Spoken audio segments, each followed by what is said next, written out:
Time for Bomber Banter. Now over to Fiona. Hello, everyone. Welcome to Bomber Banter and welcome to the Fan CAMS round 19 edition after our game against GWS. I think we got what we expected, right? I probably am a little more surprised at how well we did. My expectations were very, very, very, very low in order to protect the heart. So I think I got more than what I expected and we played better than what I anticipated. But there are three things I hate in football, and those who know me will know this about me. The first was not applicable for tonight, but I'm going to tell you anyway. I absolutely loathe when it's the national anthem during finals, Anzac Day, and the team don't embrace, don't link arms during the national anthem.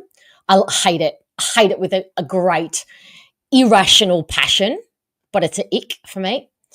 The second ick I have is when a player kicks their very first goal in AFL football and the celebration is completely unworthy of the moment and the event. I hate when the celebration is lackluster. I hate when the defenders don't get down there. I hate if it's just a tap on the bum and not much fanfare. I hate it. And the third thing I hate with a passion is when a player gets hit off the ball or gets an unfair tackle or an opposition goes hard and not one player, not one teammate remonstrates with the player. So one of those things, the first one not applicable for the tonight, but the other two things, all three things tell me a lot about the emotional state and the emotional synergy and connection of the team outside of the field and how they show up for each other and how they hold space for one another. No matter how bad they're going on field, if those elements are not there, I see disconnect in a group. That's just how I read into it psychologically. And tonight, whilst the first one was not applicable, the other 2 points that I pointed out, both were there in absolute droves tonight. There was so much spirit in the celebration for Liam McMahon's first goal. And I was so happy to hear the looks on their faces. They were elated for him. They all got down there. They jumped over him. There was a lot of spirit in that celebration.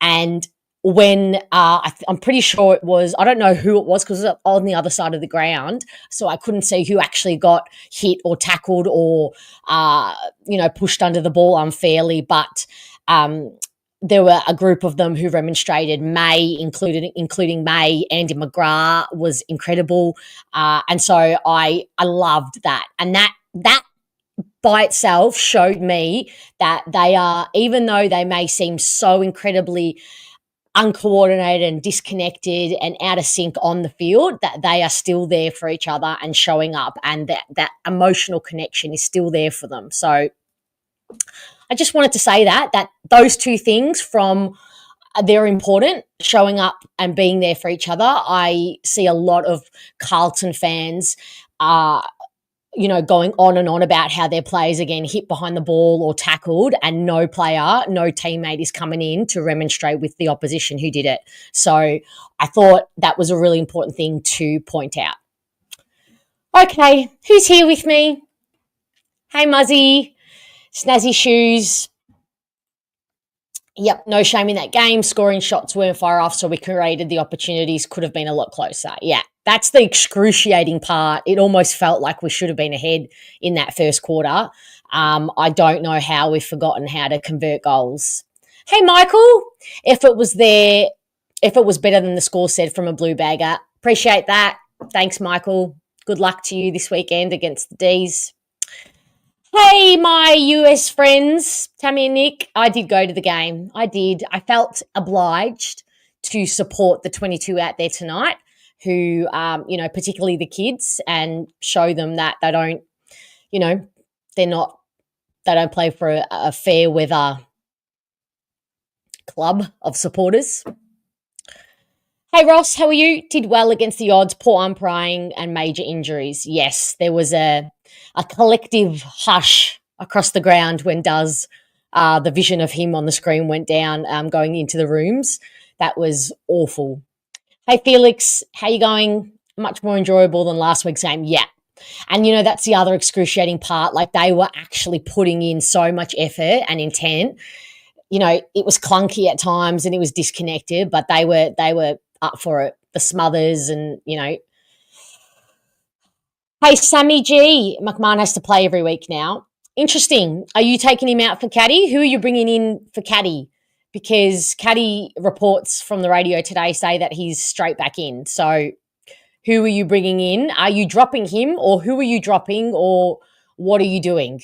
Because you probably can't carry both of them. So what are your thoughts on that? All right, I've popped the link in the live chat. Jump on and have a chat with me. Tell me your thoughts. Tell me just how you're feeling. You don't have to go into the game in detail, but come on and have a chat. Hey, Jeremy. Thankfully, May came back on. He was marked as injured for a while. Oh, was he the one who got hit when they remonstrated? I couldn't quite see. Hey, Chris.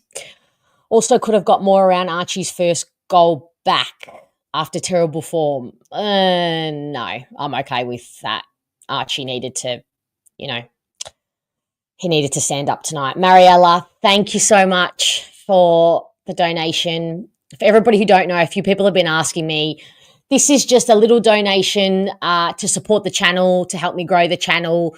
The little $ down below on the comments. It doesn't have to be a lot, but every bit helps. So thank you, Mariella. Hey, Lockie, how are you? Can we talk about how we just continue to bomb it forward to contests where we do not have the players to mark? Yeah, it looks like panic to me, especially when the ball was on my side of the ground.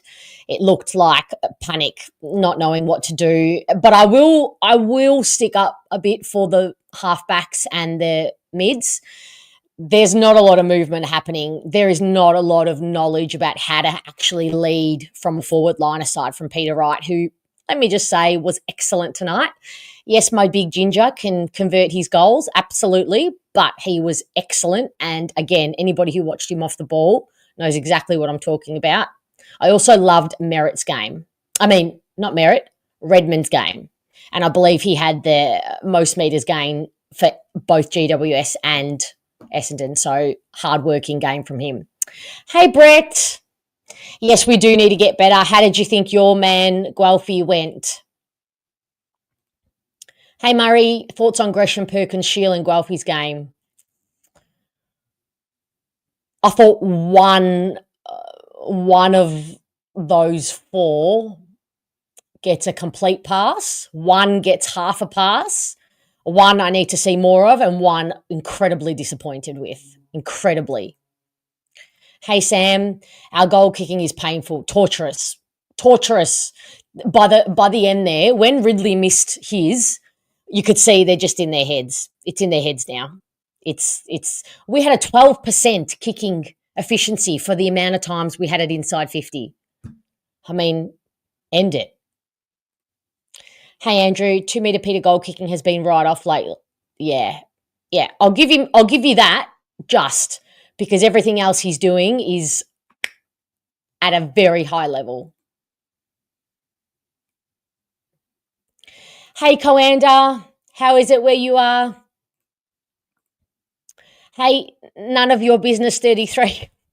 Luckerson played 100% game time and he's getting better each week. Yeah, he's reading of the play. I think he had about 6 intercepts tonight, but felt like more. He was fantastic again. It's going to be very hard not to be offering him an extra year contract, 100%. Laverty also played 100% game time. Hey, Moby, my favourite guy, 221 over 5 quarters to halftime, poor kicking for goal. They were stronger, faster, more skilled, but we didn't drop our heads. Yeah. And for a young group to not drop your heads, you got to applaud that. You really do. Yeah, absolutely, Sammy. Yeah, I think he's honestly earned it. I really, really do. I do. Hey, the prod, Blackson gets another contract, replace Lav. Yeah. Well, somebody texted me, a friend texted me and said Lav could be under MRO for tunnelling. Is that correct? I was at the game. I don't know what moment that is. Those of you who watched on TV, is that correct? Let me know. Hey, Joe, how are you? I think Angus Clark might have accidentally kicked the umpire's dog during the week. They killed him in the first quarter, gifting the Giants 2 goals. Yeah, poor kid. And he, my God, did he run a lot this game? He was gassed. Poor thing. No pressure, Dave. You've got many tickets in the bank or credits in the bank, so you go and have a good rest if you need. Slobbo. Have you heard of the great Slobbo? I have seen you in and around. Are you a Carlton man? I think you are. Confirm or deny. Hey, G, 2 goals gifted by umpire against my man Angus. Yeah, rough. Very rough. Moby, as always, thank you, friend. Thank you so much. Hey, Shaky Snake. Reject depression, embrace positivity. We're 1 game closer to our next finals win. This is true. We also are 1 game closer to ending this torture and going to the draft. So that makes me also happy. Yeah. And you just don't get an appreciation for this unless you're at the game, because you can see what the midfielders and halfbacks are seeing, and it's just, aside from Peter Wright, they don't know what they're doing. They don't know what they're doing. Hey, Steve. Not that we would have won, but what would have happened if we converted some of those shots at goals early? Yeah. Look, I'll be honest. I thought we were going to be 60 points down in the first quarter. Not one word of a lie. So the fact that we had it in the 50s so much was crazy for me. The boot presentation pre-game was nice, such it was, having the kids there. I'd rather have 2 metre Peter over Harry Hang. At least he isn't a big girl and throws his weight around. Harry Mackay, are you talking about? Harry Mackay, yes, you confirmed. Oh, right, okay. Sounds like you're going to get rid of him, Slobbo, at the end of the year. Would you be happy with that? Hey, Pawan, Lowell did not get touches, but so didn't Bedford. Teams have role players. Yeah, I didn't mind Lowell's game. His feet move so quick, he slips over a lot, but because he's like a twinkle toe and he turns really quickly. Jay Baggers, good to see you, Slobbo. Oh, your fellow friends. My Blue Bagger disconnected divided group. It's awful. Yeah, I'm so sorry. I know it feels awful, but I'm taking incredible happiness from the fact that I saw them there for each other tonight, and this is what I'm left with to hold on to. Jade. Oh no, have we lost Jade? Jade, we can't lose you. You're the beacon of light. Oh no. Well, that's a good update. I'm glad to hear. I love Bomber Thompson. I really do. Oh, thanks for confirming, Maz. This is for Laverty. Is it bad enough to get like a week? This is what I'm being told. Okay. Oh, no commentators just talking shit. Oh, right. Okay. So maybe my friends are panicking. Hey, Scotty. There was a soft tunnel free against Lav, unbiased opinion. Okay. Well, I trust you, Scott. You know I trust you. Hello, sport fan, Geelong fan. Good to have you here. This will be unfamiliar territory to you because you are used to success and happiness and cohesion and fun, and we don't get much of that at Bomberland, but we have each other. You feel bad for us. I mean, I feel bad for us, but that's okay. We're here. Lockie, how are you? Do we think Brad Scott's live game coaching is no good? I think he could use some help. Hey, Bomber Boy. Okay, well, I live incredibly close to Marvel, so I have an escape route, and I'm a fast walker, and I take no prisoners, and I'm out of there, and I don't care who I'm knocking down. So yeah. And I may have left slightly early to be here for you all. Because I know some of you have work tomorrow. I don't want this to, go until the morning. Moby, let's take a moment to celebrate Kako's classic small forward goal. Oh, the crumb. The crumb, beautiful, absolutely beautiful. Hey, Brandon. Hope you've been well too. Thank you so much for being here. Before I bring our friends on to have a chat, can you please hit that subscribe button? I'm going to close the chat off to only those of you who are subscribed. I'm going to keep threatening that until it happens. I'm probably not going to do it because I feel mean doing that, but please hit the subscribe button and the like. Alrighty, who have we got? Who have we got first? Joe. How Fiona? Jesus, I've spoken too much doing my freaking live watch along. My voice is gone, so how did it go? Excuse me. Yeah, it went all right, actually. A bunch of people giving me commiserations for being an Essendon supporter, but all in all, I'm not disappointed. I told the guys, like, this is not a disappointment. We had no chance in the world of winning this game, and yet if we kick straight, we could have had a chance. And that is something that I absolutely would not have thought in my wildest dreams that was something that could have possibly happened. McMahon kicking 2 goals, kicking our first goal. Yes, it came very late in the second quarter, but hey, still our first goal kicker. A dream scenario. So no, I'm really happy with the kids. The kids are all good. How good are our kids, Fiona? They're really good. They're great, and that they didn't drop their heads. That's the thing I like. I can't tell you how gassed Angus Clark looked time and time again, and yet not once did he drop his head and do the fake chasing. He just ran as fast as his skinny little bean shoot legs would take him. Yep. I love him. He's so good. He's a good footy player, and he busts his guts. And these are things that I don't think we've had on the wings for a long period of time. You can see that is his element. He's not supposed to play in defense. He's not supposed to play on any, on a forward. He's supposed to be given that space and the ability to work up and down the ground, and he does it. He does it so well. Wow. You could tell, and when you saw, I kind of saw Gresham busting his gut to run, but doing the fake. And Angus Clark is just time and time again. He's just going back, up and back, and up and back, and he was where he wasn't worried about, showing how not like he wasn't trying to pretend he wasn't gassed. He was just going as hard as he could. Because he's playing as if no one's watching. He's playing his best, and he doesn't care about the outside. Like he's playing his best. He's playing his role. He's not putting on any airs that look how hard I'm trying. No, he's living in the moment, and he's playing moment to moment. And the ball's there for grabs, and he just goes and he throws himself at it.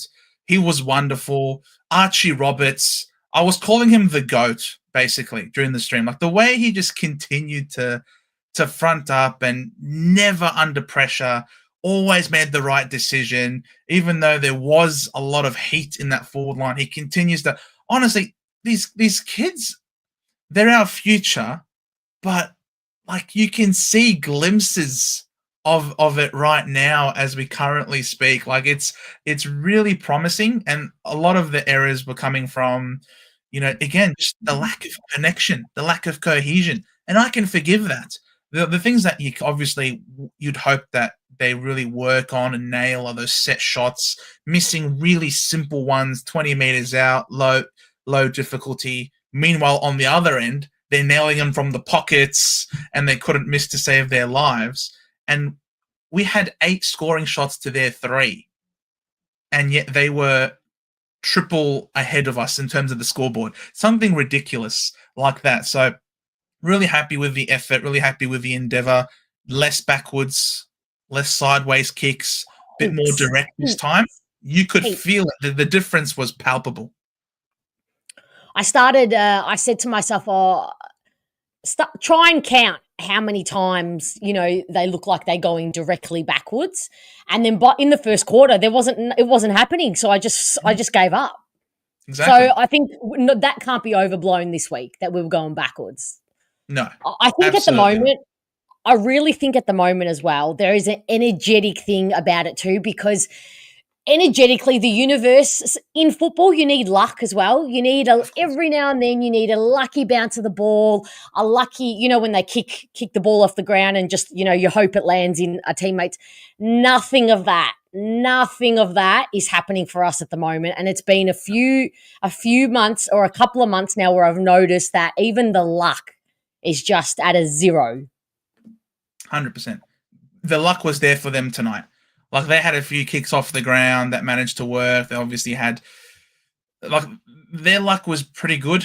Our luck was non-existent, and it looked like we were completely devoid, not just of luck, but we were unlucky to the point where when Durham was off the ground with the HIA assessment, and obviously with how things have been playing out the last, couple of months, obviously you immediately think, shit, it's over. Like, he's gone too. But thankfully, he managed to get back out onto the ground. And really, it was, kudos to them. There were a couple of matchups that they had that ended up being telling, like Briggs on Vigo was always going to be a tough ask for the young man against the man monster, really, a man mountain.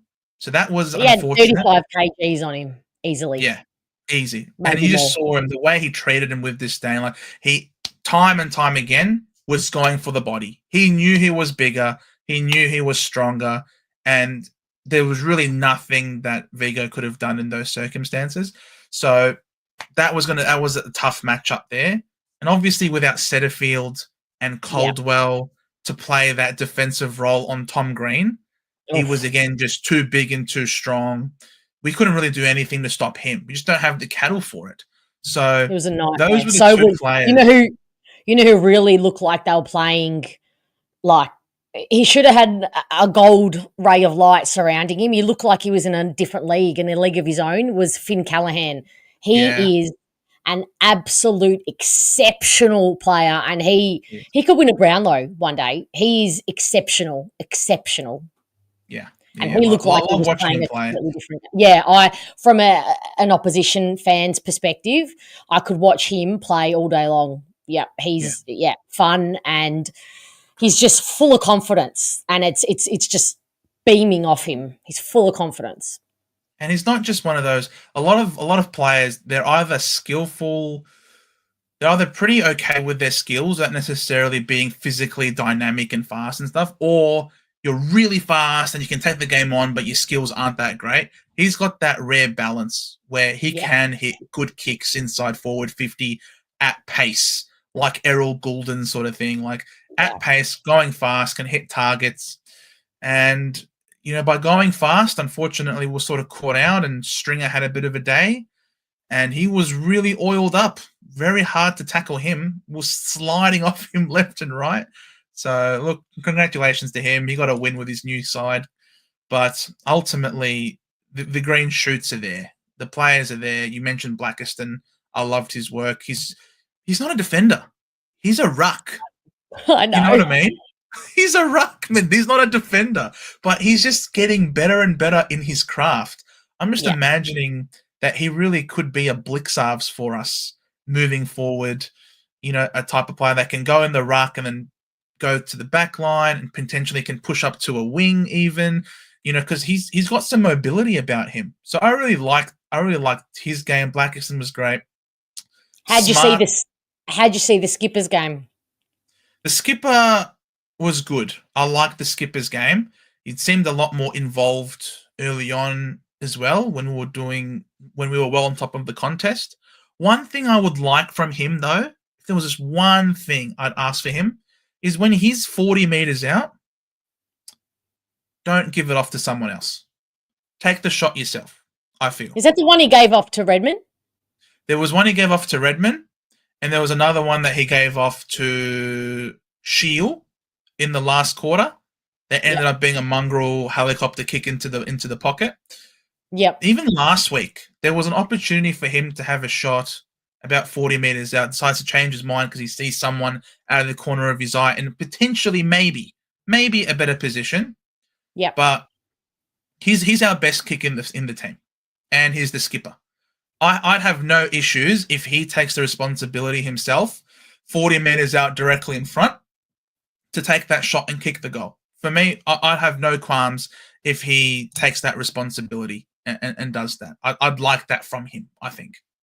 I'm okay with the Redmond one because we all know that that's Redmond's play. He gets himself free and comes around the back. I was comfortable with that one.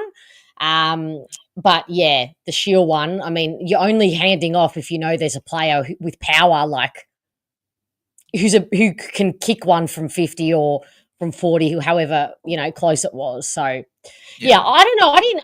I can't say I noticed him all that much. I think he played mostly midfield, didn't he, Merritt? Yeah. He did. But I can't say I noticed him all that much. I think he had a lot of uncontested possessions.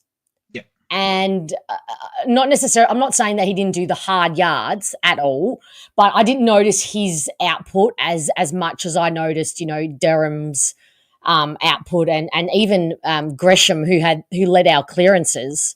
Yeah. So he had a funny old game because he did some absolutely junk things, and I wanted to delist him tonight, literally. Yes. But then he did something. He had like 2 incredible smothers that he just shouldn't have got. He had like really good clearances, and I don't know. Like, I just love to see a complete game from him. The picking and choosing of when to give effort is so disrespectful to the club, to the team, to the fans. Like, we're paying this guy $800,000 this year. You're not there to pick and choose when to give effort. Your effort is unconditional. Effort should be all the time. This is what you're doing. He's one of the biggest culprits of the fake chases, and he just seems to do his best when he has an opportunity to have the ball in his hands. But then even then, sometimes, well, maybe half the time, he makes a poor decision with the ball and ends up just bombing it. Ends up just being a long bomb. So it's really weird. It's annoying. I don't like someone that just picks and chooses when to go. It's because you just don't have any really expectations for them. And if you don't have expectations for them and you can't trust that they're going to be giving it their all in this moment, how can you play with someone like that? How can you give the ball to them? What's going to happen with this ball? Is he cemented? Is he switched on at the moment? Is he someone I should be, or is he in that half switch off? Type of thing. It would be really frustrating to play. Yeah, and that's someone you can't trust. And when you're trying to build synergy with a young team, you need to be locked in and showing your teammates that you're there every time, and that they have to follow suit. They have to put in every time, just like you do. So I don't know. Mitch. Hey, Mitcho. Gresham only cares about himself, while that he finished with 9 clearances. That's what I mean. Moby, exactly right. Like, Gresham's third quarter was good. The rest was junkety junk. Exactly. Just some junk, horrible things that you want to see in a player in your team. But then is great, going around a corner or, in a moment where, as you say, he's actually putting in 100% unconditional effort. But anyway, Joe, I'm going to move on. Thanks so much. Incredible. No worries. As always, glad to hear your watch along went well. And Yes, I'll chat to you soon, my friend. Absolutely. Go Bombers. Bye. Hey, young Jack, how are you? How are your school holidays going? Lual played his part. He did. Good evening, Corey. How you going? Not too bad. How are you? Yeah, not too bad. Not too bad. Yeah? Watch the game? Yeah, I did. Wasn't too bad. I'm glad it wasn't a blowout. Bad kicking is bad football, obviously. I think if we convert half those behinds, the scoreboard would look a lot more respectable, and I think the media would probably take us a bit more seriously, I think, after that game. Yeah.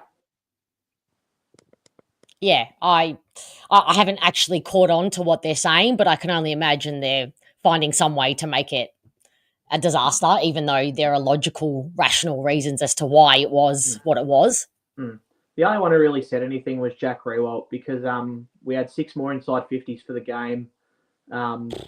Had, apart from Tom Green, who just took the living P1SS out of us in the clearance battle. I thought we did all right with the clearances, despite Vizentini's lack of influence in the ruck. Because you're playing on someone, like you said, who's 30 kilos bigger than him, he's always going to get monstered.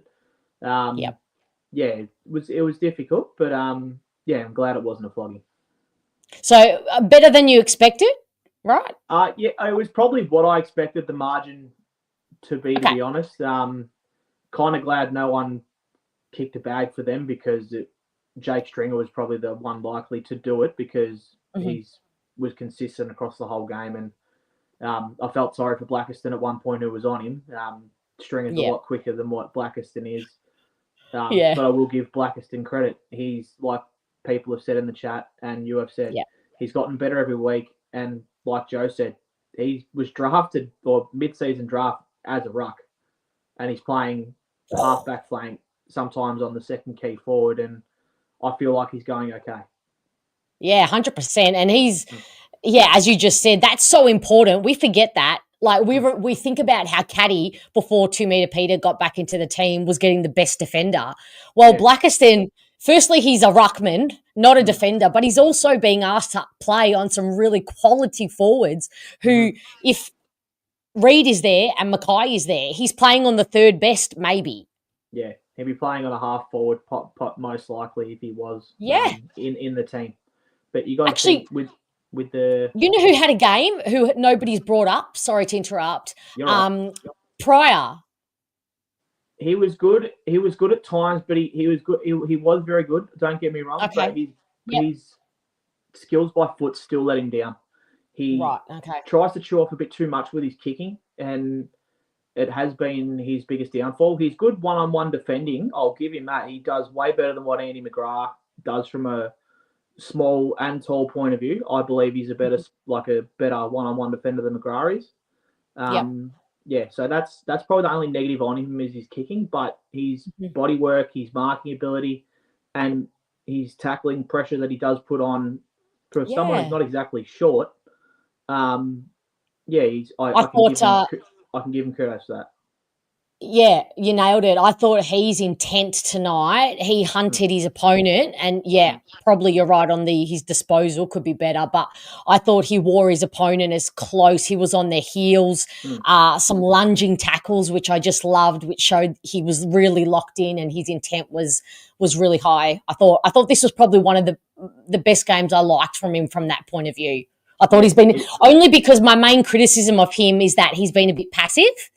But I think he's really come into the role now, and I think he feels a bit more confident.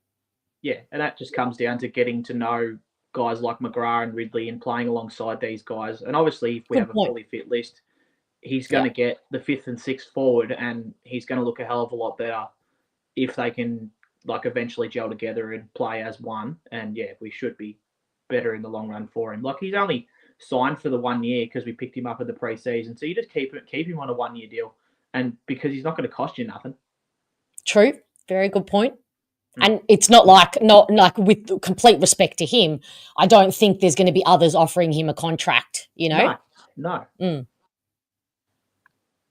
So it's probably a good way to go with him. And how did you see, because I know Isaac, where are you, Isaac? Zach leading the Zach Merritt fan club. How did you see Zach Merritt's game? Same as last week. His clearance work is very good. Knows how to find the footy. Very good accumulator. But his disposal by foot was better at times. It was just in moments. There was times he bit off too much that he could have. He had 7 turnovers for the game, which was the most out of any player that we had in the team. But there was plenty of people that turned the ball over. But the game was played to me in moments where people did some really good things, and like you said with Pryor, he's running back with a flight to take that mark. Had no right to mark that ball. Exactly. Loved it. Merritt's field kicking to hit Peter Wright twice in the forward line. Yes, he didn't capitalise on the shots at goal, but it was just, the game was just played in moments, I think. It wasn't for what we have, I think it wasn't too bad. Yeah, fair enough. I think you summed it up well. What else did you? What I guess I heard some people in the crowd tonight talking about like how they're dreading next week and the Bulldogs, and we're just going to get absolutely flogged, and there's just a dread about the rest of the season. How do you feel? It's just like you said, you got to play the game with intent and pick your best 23 that you know that are going to give you the best chance of trying to win a game of football. Still come out with the intent, regardless of who we've got, to come out with the attitude and the mindset that you're going to give it a red hot crack. Because you think if we kicked all those behinds in the first quarter goals and we're 5 goals to 3 at quarter time, I guarantee you the boys would have been up and about and the crowd would have been thinking, geez, like, where's this come from? Regardless of who you're playing, I don't care if you're the top side or the bottom side, come out with the right mindset and the attitude to think, you know what, for some people that were coming into this team, it's a 6-week prove-it deal for some people. And they've got to keep their spot to keep it, like to possibly get a contract, like you said, during the week. And I just want to see blokes give the right intent, the right attitude, the right effort, the right pressure with who you're on, and just play your role. If you don't play your role, you're not going to get a game for the rest of the year. Simple as that. All right, last question before I let you go. Were there any tonight, any of them tonight who you thought showed that they earned to keep their spot next year or an extra contract of the ones that came in? It's very hard to base it off one game, but from a first half point of view, Perkins, his tackling pressure was good because he had 5 tackles in the first half. I thought that's something he usually does not do that well. True. Kudos to it. Guelphy, if he converted his first half goals, I think, but then he faded away very quickly. Faded out. Dylan Shield, his disposal by foot's still poor. He's not like he obviously doesn't have the pace and the speed he used to 3-4 years ago, because like Joe said, when him running it around the back to try and get that shot for goal 3-4 years ago, he slots that. He can't do that now because his legs aren't there anymore to do that. So, it's very hard to judge on one game. I'd like to see if they still keep those guys in another game, see who they play on better opponents, because I do think some of the players they're going to be playing on are better than some of the GWS players. So you got to give them another, say, game or two possibly to see where they're at. But like Joe said, you can't pick and choose effort, and Gresham had a fair bit, and so did Perkins too, because Shield was the biggest one for me tonight. Yeah. In terms of, I thought Gresham was even better than Shield. I'll watch the replay a bit closer, but very disappointed personally. He doesn't have a hard bone in his body, Shield, and not really. He really hasn't. Like, if you're going to play him on a wing where he's not in the contest, because if you want to use your running ability, I wouldn't use you in the midfield. Like, it was odd seeing McGrath and Gresham push up in them to provide a point of difference, which kudos to Gresham for getting 8 clearances or whatever he got. But we didn't have much to kick to. But there was just a moment. There was a moment that nobody would have seen unless they were at the game. But it was in the, I'm going to say the second quarter, just at the end of the second quarter, and the ball's going into the Giants forward 50, and he's running through the middle of the ground, not picking up a player, and not watching an opponent or anything like that, and jogging, mind you, wasn't gut running down. He's through the corridor, and then a GWS player marks it and about to take a shot for goal, and he does the whole, and I did not like it in that moment. He did nothing to help the situation. A few people did that tonight, and a couple of them were caught on camera. Obviously, the one you were talking about, obviously I didn't see, but for him to do it when he just jogged through the middle of the ground, didn't even there was Lual and Clark gut running, trying to make a difference. They were like lost chooks, but they were still trying. And to see him do that and then throw up his arms or do an eye roll or something, I didn't like it, and I thought your body language is telling everything to these kids and also to the supporters, and I just didn't like that moment. And I'm going to back him in to play out the rest of the year and do better, but I didn't like that. No, I totally agree. Totally agree. Yeah. All right, Corey, amazing as usual. I'll let you go and move on to the next person. No worries. Thanks so much. Bye. Hey, young Jack. Being able to kick a set shot is no different at training or VFL at AFL level. Nothing changes. Yeah. I mean, full boxed Hunter. Kako played good. Yes, he had a great game. I love him. I love him so much. Oh, Mitcho, you're trolling me here. Don't take this seriously. This is just my friend Mitch trolling me because Jake Kelly is a wonderful human and one of my OGs. They can both be great, no? Any club in the comp would take most of those Giants players out there. Absolutely. Absolutely. Papa Fish doesn't get injured already makes him important to the team. Yeah, anybody who's still standing tonight gets a tick. So I shouldn't be harsh, should I, really? I should just be grateful that everybody's still standing. Oh, God. Darren, Johnson's last quarter was good. Oh, my God, that was a mark, no? His mark that was denied, that was a mark. Did not touch the ground. Hey, Mario, how are you? Blackerson played really well. He did. Yep. What Noel said. Yes, he did at one point. He did, which is great. Love that.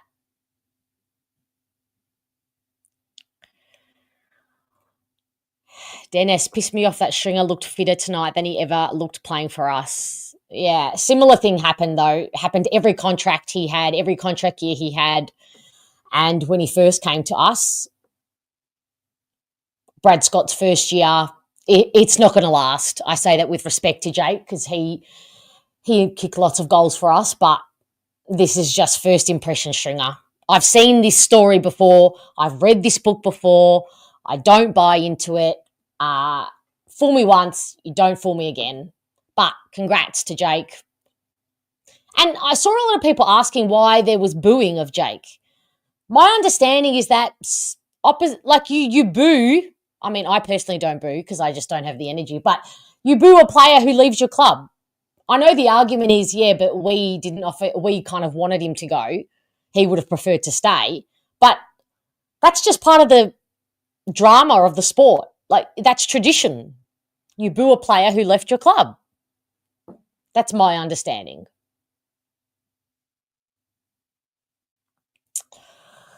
Okay. Hey, Muzz. Hello, Fiona. How are we? I'm pretty good. And how are you? I'm good. Yeah, I'm good. How are you feeling after that? It was a valuable effort, I give them that. Better than what I saw last week when I went to the game. Yes. Yeah, it was Much miles ahead. Miles ahead in that regard. But yeah, the game in general. I thought Blackerson had a really good game tonight. He's become like that blitz type role, which we need in that midfield. He can do the ruck, he can play defence. He's a versatile player. He can go anywhere.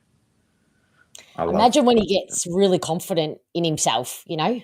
Yeah, go to that next level. Really, really, really good player. I'm loving watching him play. 100% game time tonight, which was good for him. Got a good run out of it, which was good. Yeah. The skipper's game. He's been more on than what he has been the last couple of weeks. I'll give him that. But yet again, he made some fumbles about giving the handball receive off to Redmond and Shield. Mm-hmm. Just feel like if you're 40 metres out, go for the goal. Yourself, take the initiative. I mean, you got a good kick on you. Take the set shot. Perkins, wow, hasn't he improved since he got back from the VFL? You thought he had a good game? Yeah, he had a really good game. I thought he did really, really well tonight. Compared to what he actually has done previously. He kicked a good goal. I thought that goal getting mid-tackle was good. Pryor was really good tonight too. Yeah. I thought going back to that fight was a really courageous mark. Yes, that he was did really wonderful. well. Yeah. Yeah, I loved it. And I think it's just the lack of cohesion between the mids and the forwards. Going up forward too, I think only 2 metre Peter really did the leading today. That beautiful. The first and only time that, a player lowered his eyes, Redmond just laced him out beautifully. That was a beautiful kick by Redmond. Just to lower his eyes, the experience coming off him was something we haven't seen in ages. Yeah, exactly. It's just to been lower all the bombing. eyes and dart it. It was beautiful to see. Loved that off Redmond. I thought Ridley had a really good game again tonight, which was good to see. Ridley's been in good form. Yes, oh my God, Ridley. What Ridley's done. Love Ridley's game. I just feel so comfortable. I feel he's like a warm blanket. Like he's like a hug. He's like a hug in a human out there on the field. Yeah. Oh, but Stringer got to me. I mean, his mark on Laverde. He sat on Laverde's head. Did he? It was on the opposite side, of course, to where I was sitting. I need to his head and he gave him a good chat about it. He started chatting to Laverde, got salty after the game and had a good back chat to him. But they're good mates at the end of the day, so they got into each other, which is really good to see. But yeah, no, Stringer got on my nerves tonight with some of the things. He handballed it off. He was playing more team football, Stringer, than what he did with us. He's a very more team-related player now at the Giants. Where for us, he was just going for goal. He automatically turned around and went for goal. Today, he actually looked forward and looked people going towards goal. He never did that with us. Yeah, I do think this is first impression, Jake Stringer, that the Giants have. Yeah, it's not going to be a Stringer that lasts long. But yeah, how did the game look at the ground? Like, how was the atmosphere at the ground with all the Bomber fans rocking up? Look, it wasn't a big crowd, and I didn't expect it to be.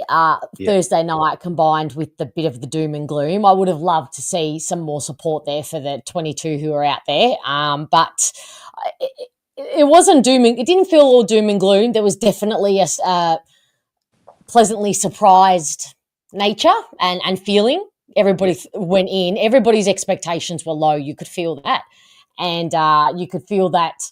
People were probably a bit pleasantly surprised. And at one point they thought, oh, what if, and then we just kept missing goals.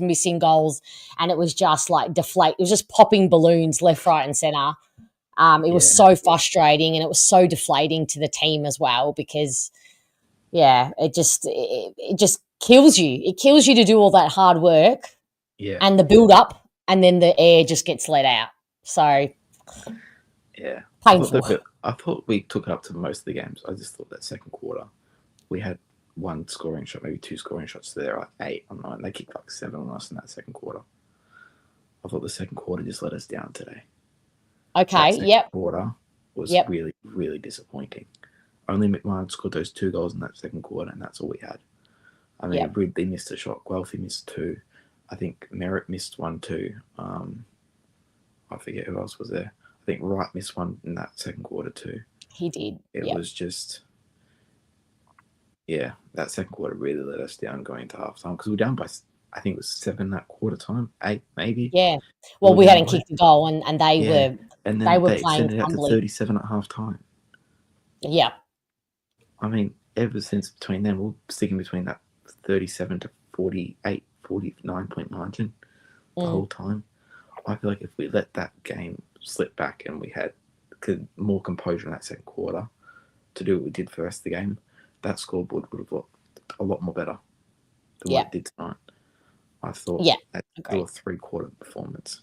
There wasn't a full 4-quarter performance out there tonight. But again, they're new kids. They're coming in. I don't expect it to be a perfect game of branded football, but some of the new kids tonight was brilliant too. I thought Johnson did really well when he came on.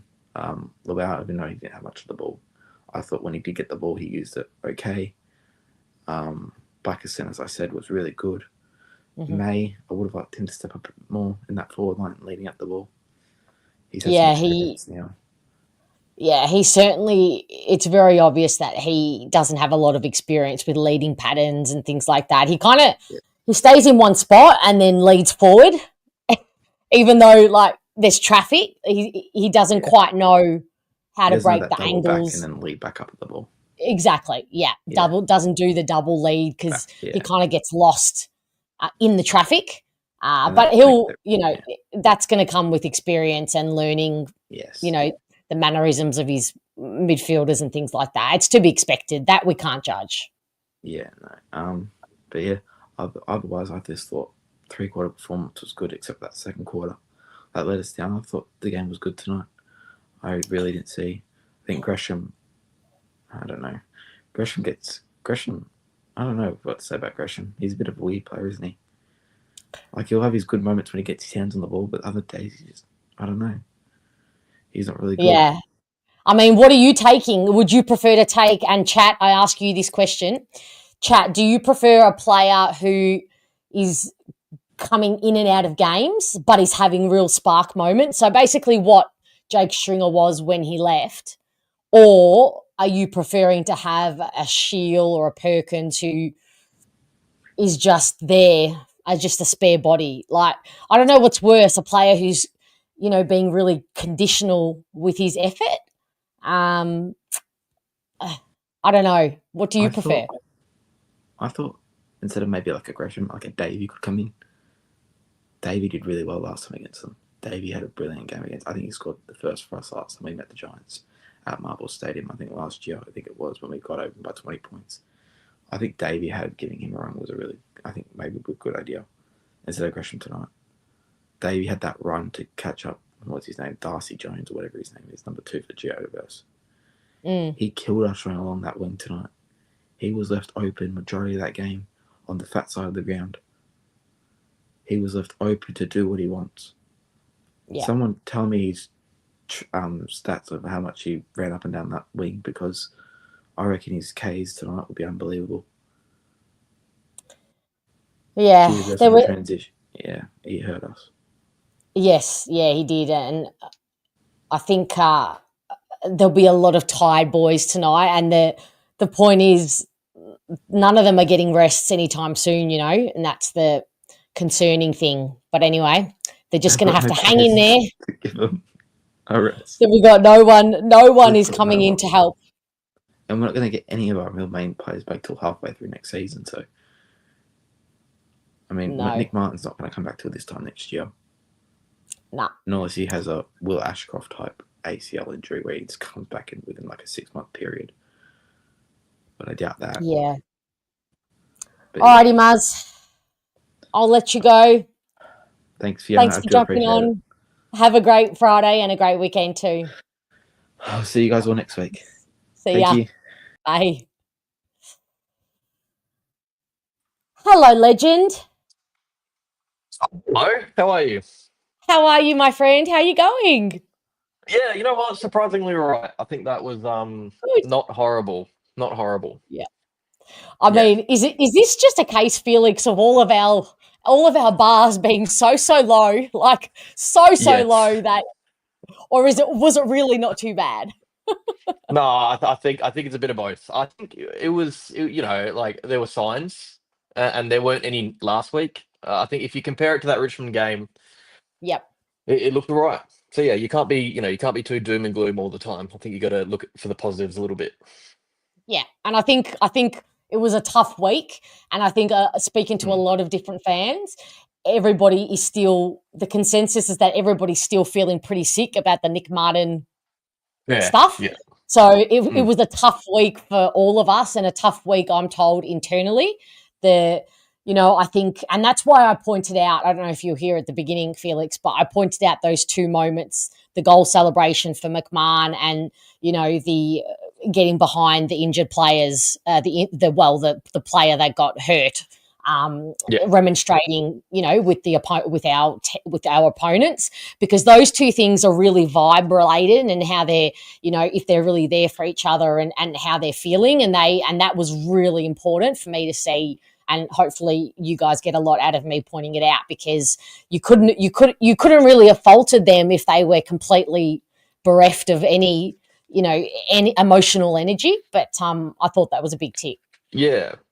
Oh no, because they're battling, and you hear it from like I've heard that the vibe is not really there at the club, and that is understandable.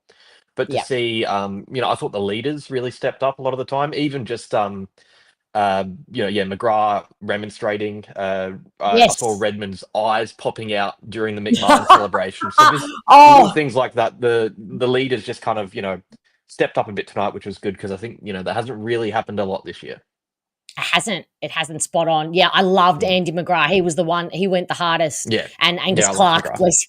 bless him. Yeah. He did try and go in, and I think he got a push in, of Yeah. course Archie Roberts is always the first one too there. But Andy McGrath, that really warmed my heart to see he went really hard. So and May was at the bottom of the biff there. So I think he may have been the one scuffle. hurt. Yep.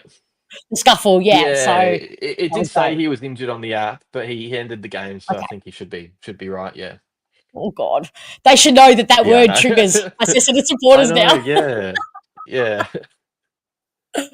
So how I mean, moving forward, how do you think we should approach the next 5 games? Like, how are we going to get through it? Because it's not, our opponents are only looking more dangerous. Yeah, just like that, to be honest. I thought we took the game on a lot. And Scott said, he's all year. He's well, not all year, but I think since that Bulldogs games where I really noticed it, that we were, clearly leaking goals by trying to take the game on more. Yes. And that's going to be a bit of a theme for the next few weeks. I think the scoreboard will probably, in a few of these games look pretty ugly. But I'd rather that than us just park the bus and play kick to kick in D50, because that didn't really happen tonight. We probably leaked a few goals with the Giants, their little orange tsunami. But all in all, I thought we defended really well. I thought the goals were really leaking because it was coming out of the set of bounce where Paul Vigo was getting monstered. Oh, that was that was brutal. That Poor was guy. brutal. Oh my God. Yeah. Like, I mean, Yeah. having this monster come at you, like, I can only imagine Yep. what's going through his head. I mean, it's a wonderful Yeah. learning experience, and they did the right thing. They did the right thing, subbing him. I'm sure they could have subbed Yes. Ursma for a rest or Clark for a rest, but they did the right thing subbing him. So I think, Yeah. giving him a little taste he wouldn't have got in previous previous Yeah, it's years. experience. Yeah. Exactly. And it's also why we shouldn't be playing Vigo for the rest of the year. I think that's a pretty clear reason that you might be fast tracking his development a little bit, but you're probably hurting the young forwards we've got up the field because you're not getting the ball down that end as much with Vigo there.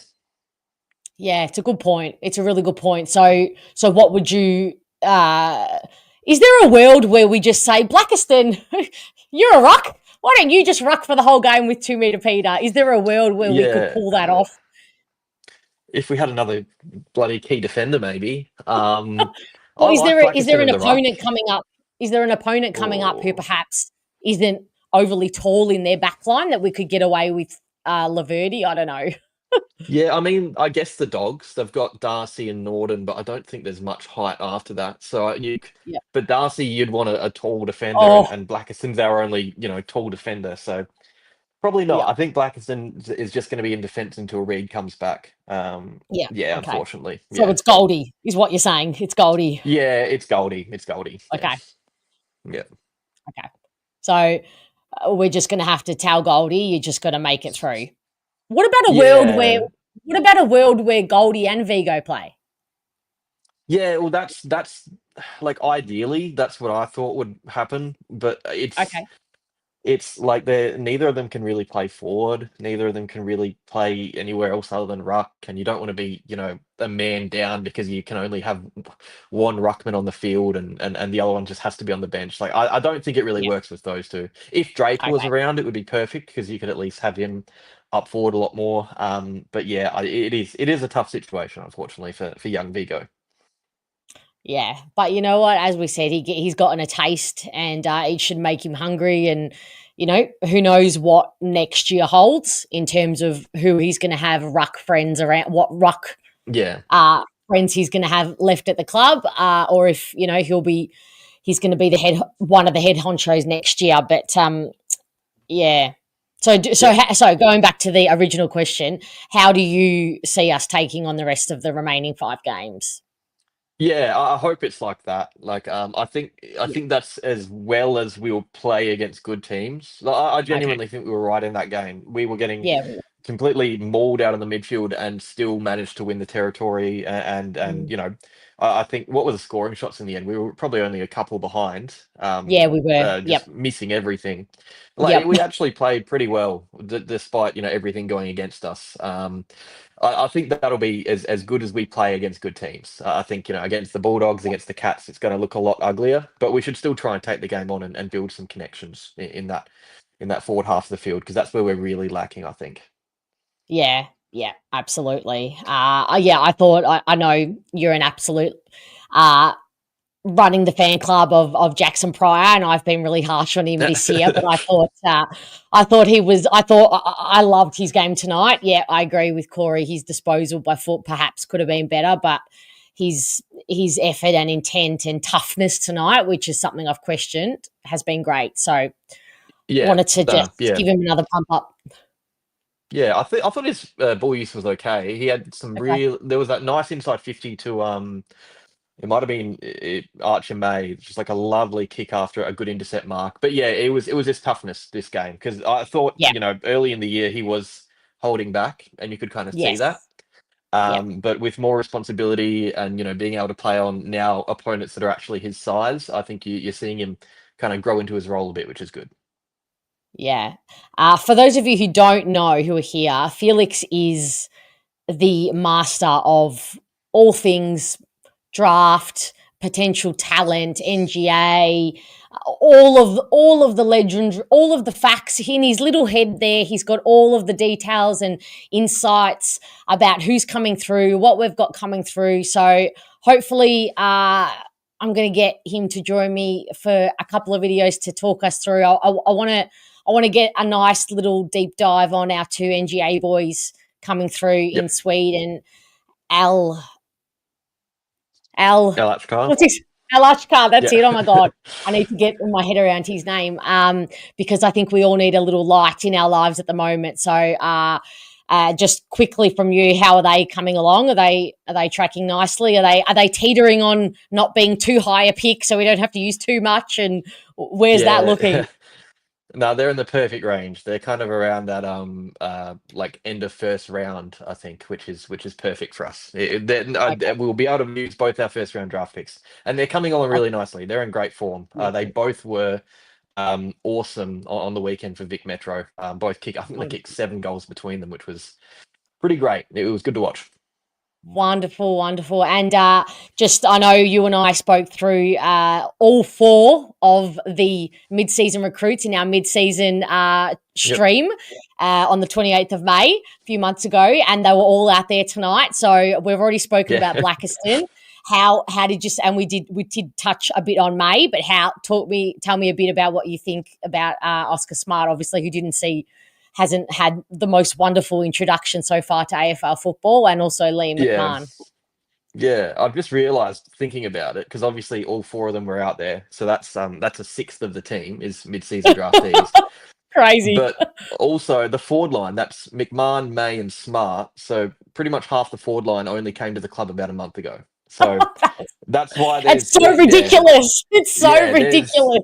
Like, even taking 4 mid-season draftees is like pretty much unheard of, but playing them all in the same game, like a month after coming in, is pretty wild. So yeah, there's obviously going to be a lack of synergy with 3 guys who haven't been at the club playing in the same zone. But no, I think they're all showing signs, and Archer May's got that longer contract, and I think he's probably shown the most for me for the future, like just the way he fits in. Even though I don't think I think he was probably the weakest of the lot tonight. But no, he's looking really good for the future. Oscar Smart did some nice things. I like, his aerial work was good tonight. He had some good moments. He needs to kick that goal to get up and about. You saw you were at the game, weren't you? You weren't watching the TV. Yeah, it kept cutting every time he was lining up for goal. His family had the phones out, like taking videos, and he missed every time, and it would just we need to see him get that goal. But no, yeah, they're all showing signs. It's good. Some good finds in there. Even McMahon, like the 2 goals. That's pretty much how he plays at VFL level. He kind of gets like 4 or 5 touches a game, but manages to get a few goals in. So yeah, he's a good get. Wonderful. All right, before I let you go, young Jack has a little question here for you. Felix, I watched your team selection video today. You seem like you don't want another debutant. Confirm or deny?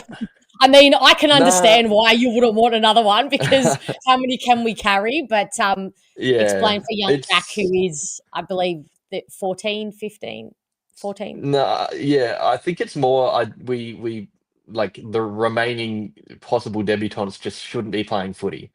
But I mean, you could say the same about Vigo. I don't think Vigo should be playing footy. It's good to see him, but he shouldn't be playing AFL footy at the moment. He'll be good in like, you know, nothing against Vigo. He'll be fine. Same with Loal. I mean, yeah, you've got you've got Nguyen, Unwin and Jerine. Thank you. Jerine has a lot of work to do. Unwin is, I mean, I've never seen someone that skinny. Honestly, of the three, Nguyen's probably the one that I'm the most intrigued by right now. Like, if there were another injury or two, he's a really tough kid. I love watching him play. He's a absolute gem. You know, pretty small, undersized, but just he's hard at it, and I think you know, fans will really like him. He's only just come back from an injury, so he probably won't you know, play anytime soon. But yeah, I don't think we'll have another debutant for the year. Look, I will say on the drive home, my mind went to some dark places because I was hearing the radio commentators suggesting that Laverty could be suspended for the tunnel, which I think the chat have cleared up wasn't that bad. But I thought to myself, what the flippity fuck do we do if Laverty gets a week? Like, do you just have to bring Jerine in? He is so far from it from my eyes, my eye test. Like, what would we do?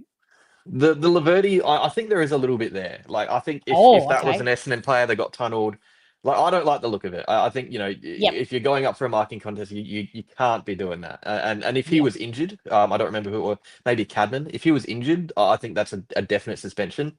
I think because he's okay, there's not a lot in it.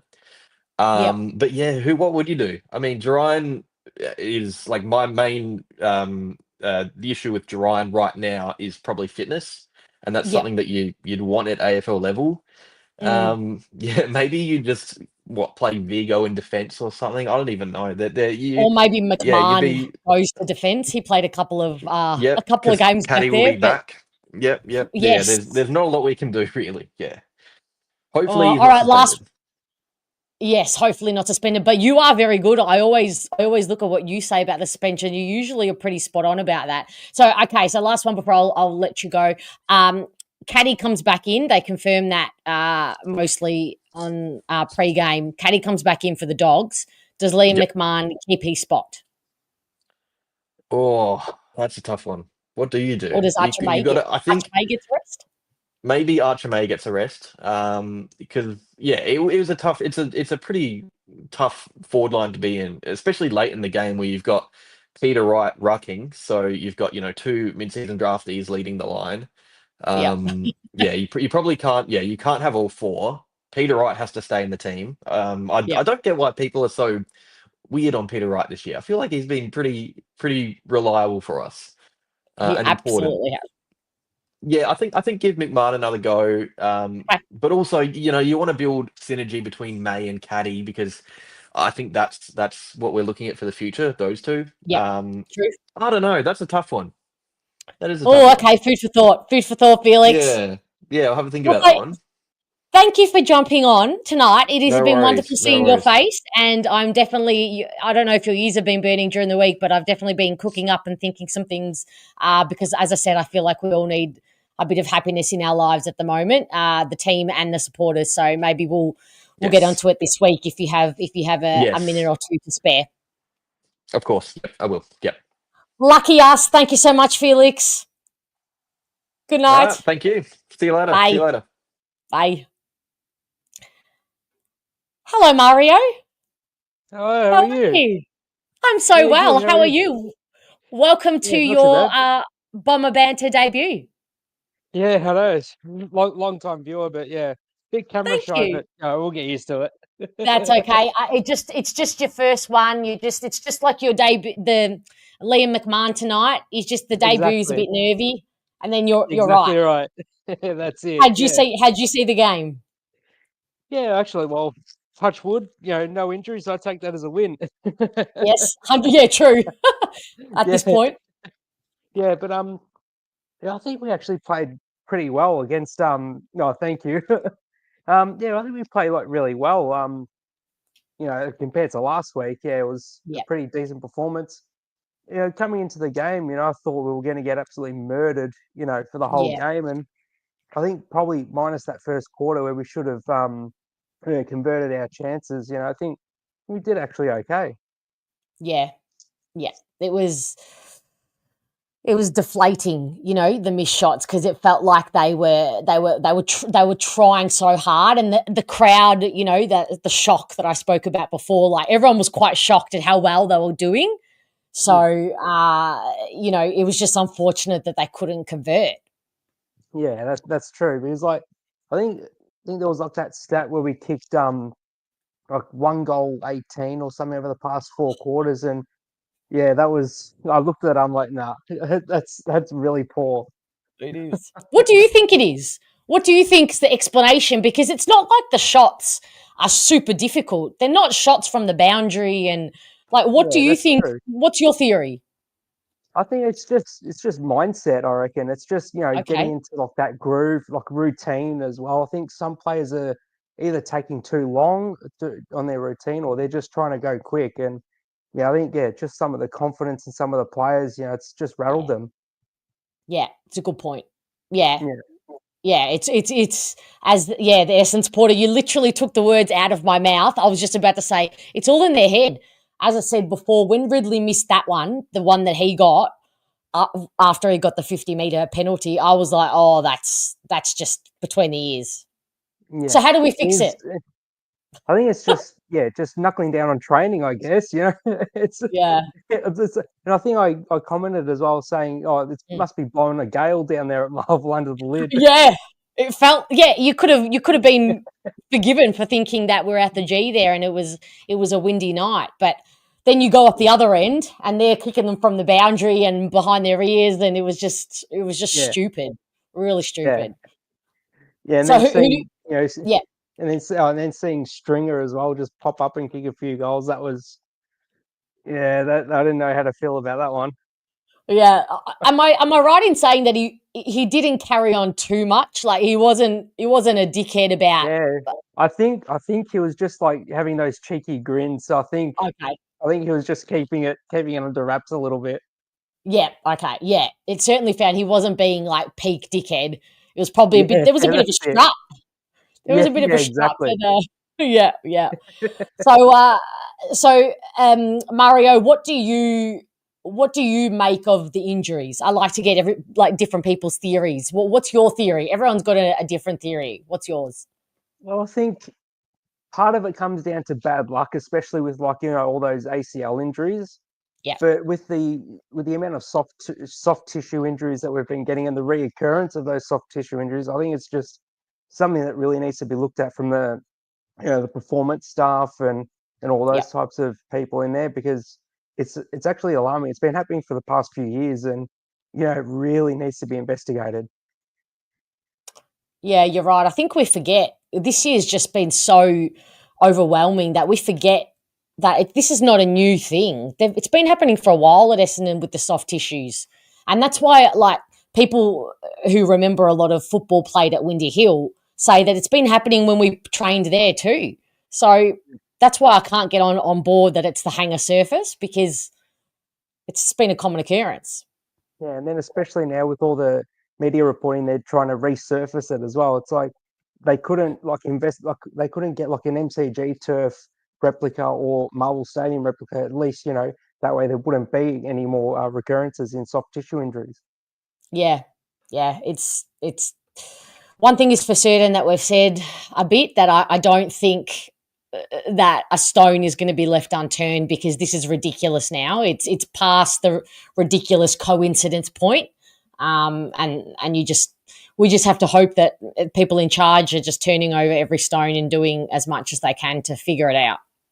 Exactly. And also it's kind of twofold because now we're unveiling all these, debutants. We're seeing, our depth as well, like kids that probably wouldn't even got a game this year if we had a full squad. So it's also good to see some of the kids play and develop as well. But Yeah. at the end of the year, it's going to be really tough for Matt Rosa and the team to knuckle down and see what our list needs and what we need to cut. So it's going to be a very interesting end of season, I can tell you that. You're spot on, Mario. I've said this. I said it in one of the videos. I lose track of what I'm doing at the moment, but I think this makes his job harder because he doesn't know how it would have looked with Langford there, with Parrish there, if we needed another inside mid, if we needed another medium forward, if Edwards was going to bring anything to the team. So all his plans have gone out the window from pre-season. Exactly right. And also we've got to look at maybe if we use the two early first round picks, or do we try to trade them away for getting a big name player? So it's going to be very interesting if we want to go youth or we go for some talented players out there from other clubs. Yeah, it's going to be an interesting to see their intent and what they do. It's going to be a busy off season, I think, a very busy off season, which is 100%. Good for us because we'll feel like the season is done and dusted and then it's in the rear view mirror and we can look to the future, because that's the only thing we can do, right? Is look to next season. Right. Exactly. And especially with all the young kids now, it's like, right, let's see what they've got for the rest of the season. Then hopefully we get to see them again, next season ready to go. Yeah, absolutely. All right. Well, before I let you go, give me your 3, 2, 1 for the game tonight. Oh, all right. So I'll probably give. I know, question without notice. Yeah. Probably one vote I'll probably give to Durham. Some of his plays were really magnificent, and then he really, I think, probably besides that head knock late in the game, I think, he did really well. Mm-hmm. 2 votes I'd probably give to Blackiston. I think he really played very well. Yeah. And I'd probably give the 3 probably to Peter Wright. Once I think Buckley came off as the sub, I think, Wright started to stand up and, get some big marks and good goals as well. Yeah. Yeah. He left a few out there last week and this week, but I think when you're ticking majority of your KPIs off the list, I think that's a pretty good day's work. So, all right, Mario, thank you so much for being here and well done on your debut. That was absolutely phenomenal. And I hope to see you back many more times. Thank you, Fiona. Cheers. See you soon. Good night. See ya. All right, let's take a quick chat to the chat. What's happening? Moby, I love the idea of Nguyen. Yeah, I hear a lot of good things about him. I just obviously endurance at this point. Endurance is going to be his thing.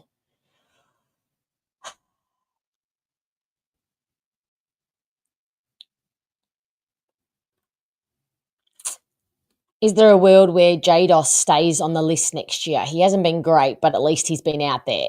As in Jaden Laverty? Is that who you mean, Richard? Just confirm with me. How good is Felix, Troy? Yes, he's an absolute legend. He is so in tune with all of the draft stuff, and the way he's able to deliver that information in a way that just makes so much sense is brilliant. And it's when he talks, I could listen to him for days and days and days. None of your business. Ruck tag team of duo of Blackiston and Goldstein. Okay, so you liked how Blackiston and Goldstein worked last week. So we keep 2 meter Peter locked in the forward line. I don't mind that at all.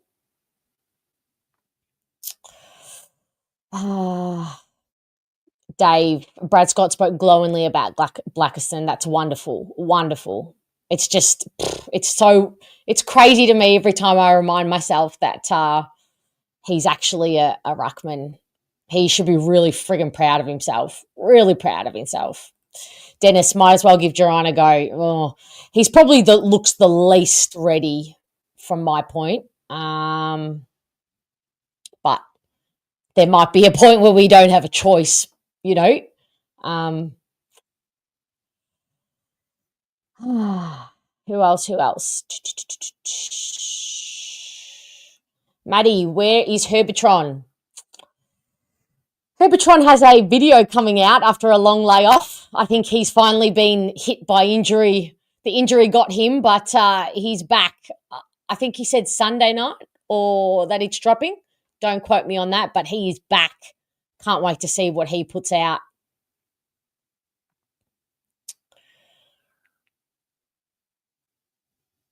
Darren with a big call. Laverty, the most important player in our team at the moment. Wow. I mean, logically, yes, I can see how you come to that. And I can see, yeah, you're probably right, because if he goes down, we're really up shit creek. Really up shit creek. Young Jack with the facts here. He's coming with the stats. So Jono and Ian would be very proud of you, Jack. Only 10.67% of people watching have liked the video. So this is your reminder to stop what you were doing and just hit that like button, turn the phone upside down and just hit that like. And if you haven't subscribed, please do that. Please do that. I hate having to nag, but I'm told that this is what needs to be done. So until you do it, the nagging is going to continue. Darren, that 50-metre penalty was 30 metres. I mean, he shouldn't have missed it, really. Snazzy, for me, I'm happy we're creating shots on goal. That's more important at this stage. Yes. Okay. Yeah. I mean, yes. Learning how to get it in there. Hopefully, you would hope that organically the goals just come, but they didn't seem to come tonight. Hey, Steve, goal kicking is another skill that Essendon is just so poor at. Oh, but how? There are moments where we're so good and then it just... How? Yeah,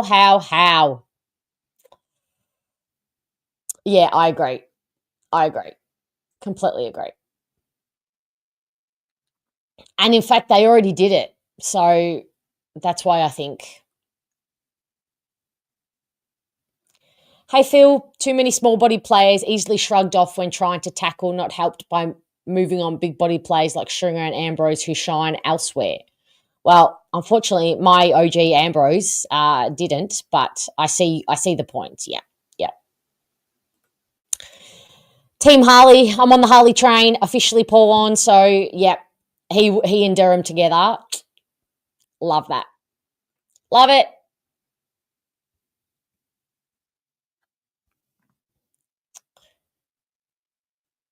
Alrighty. Hey, Davo.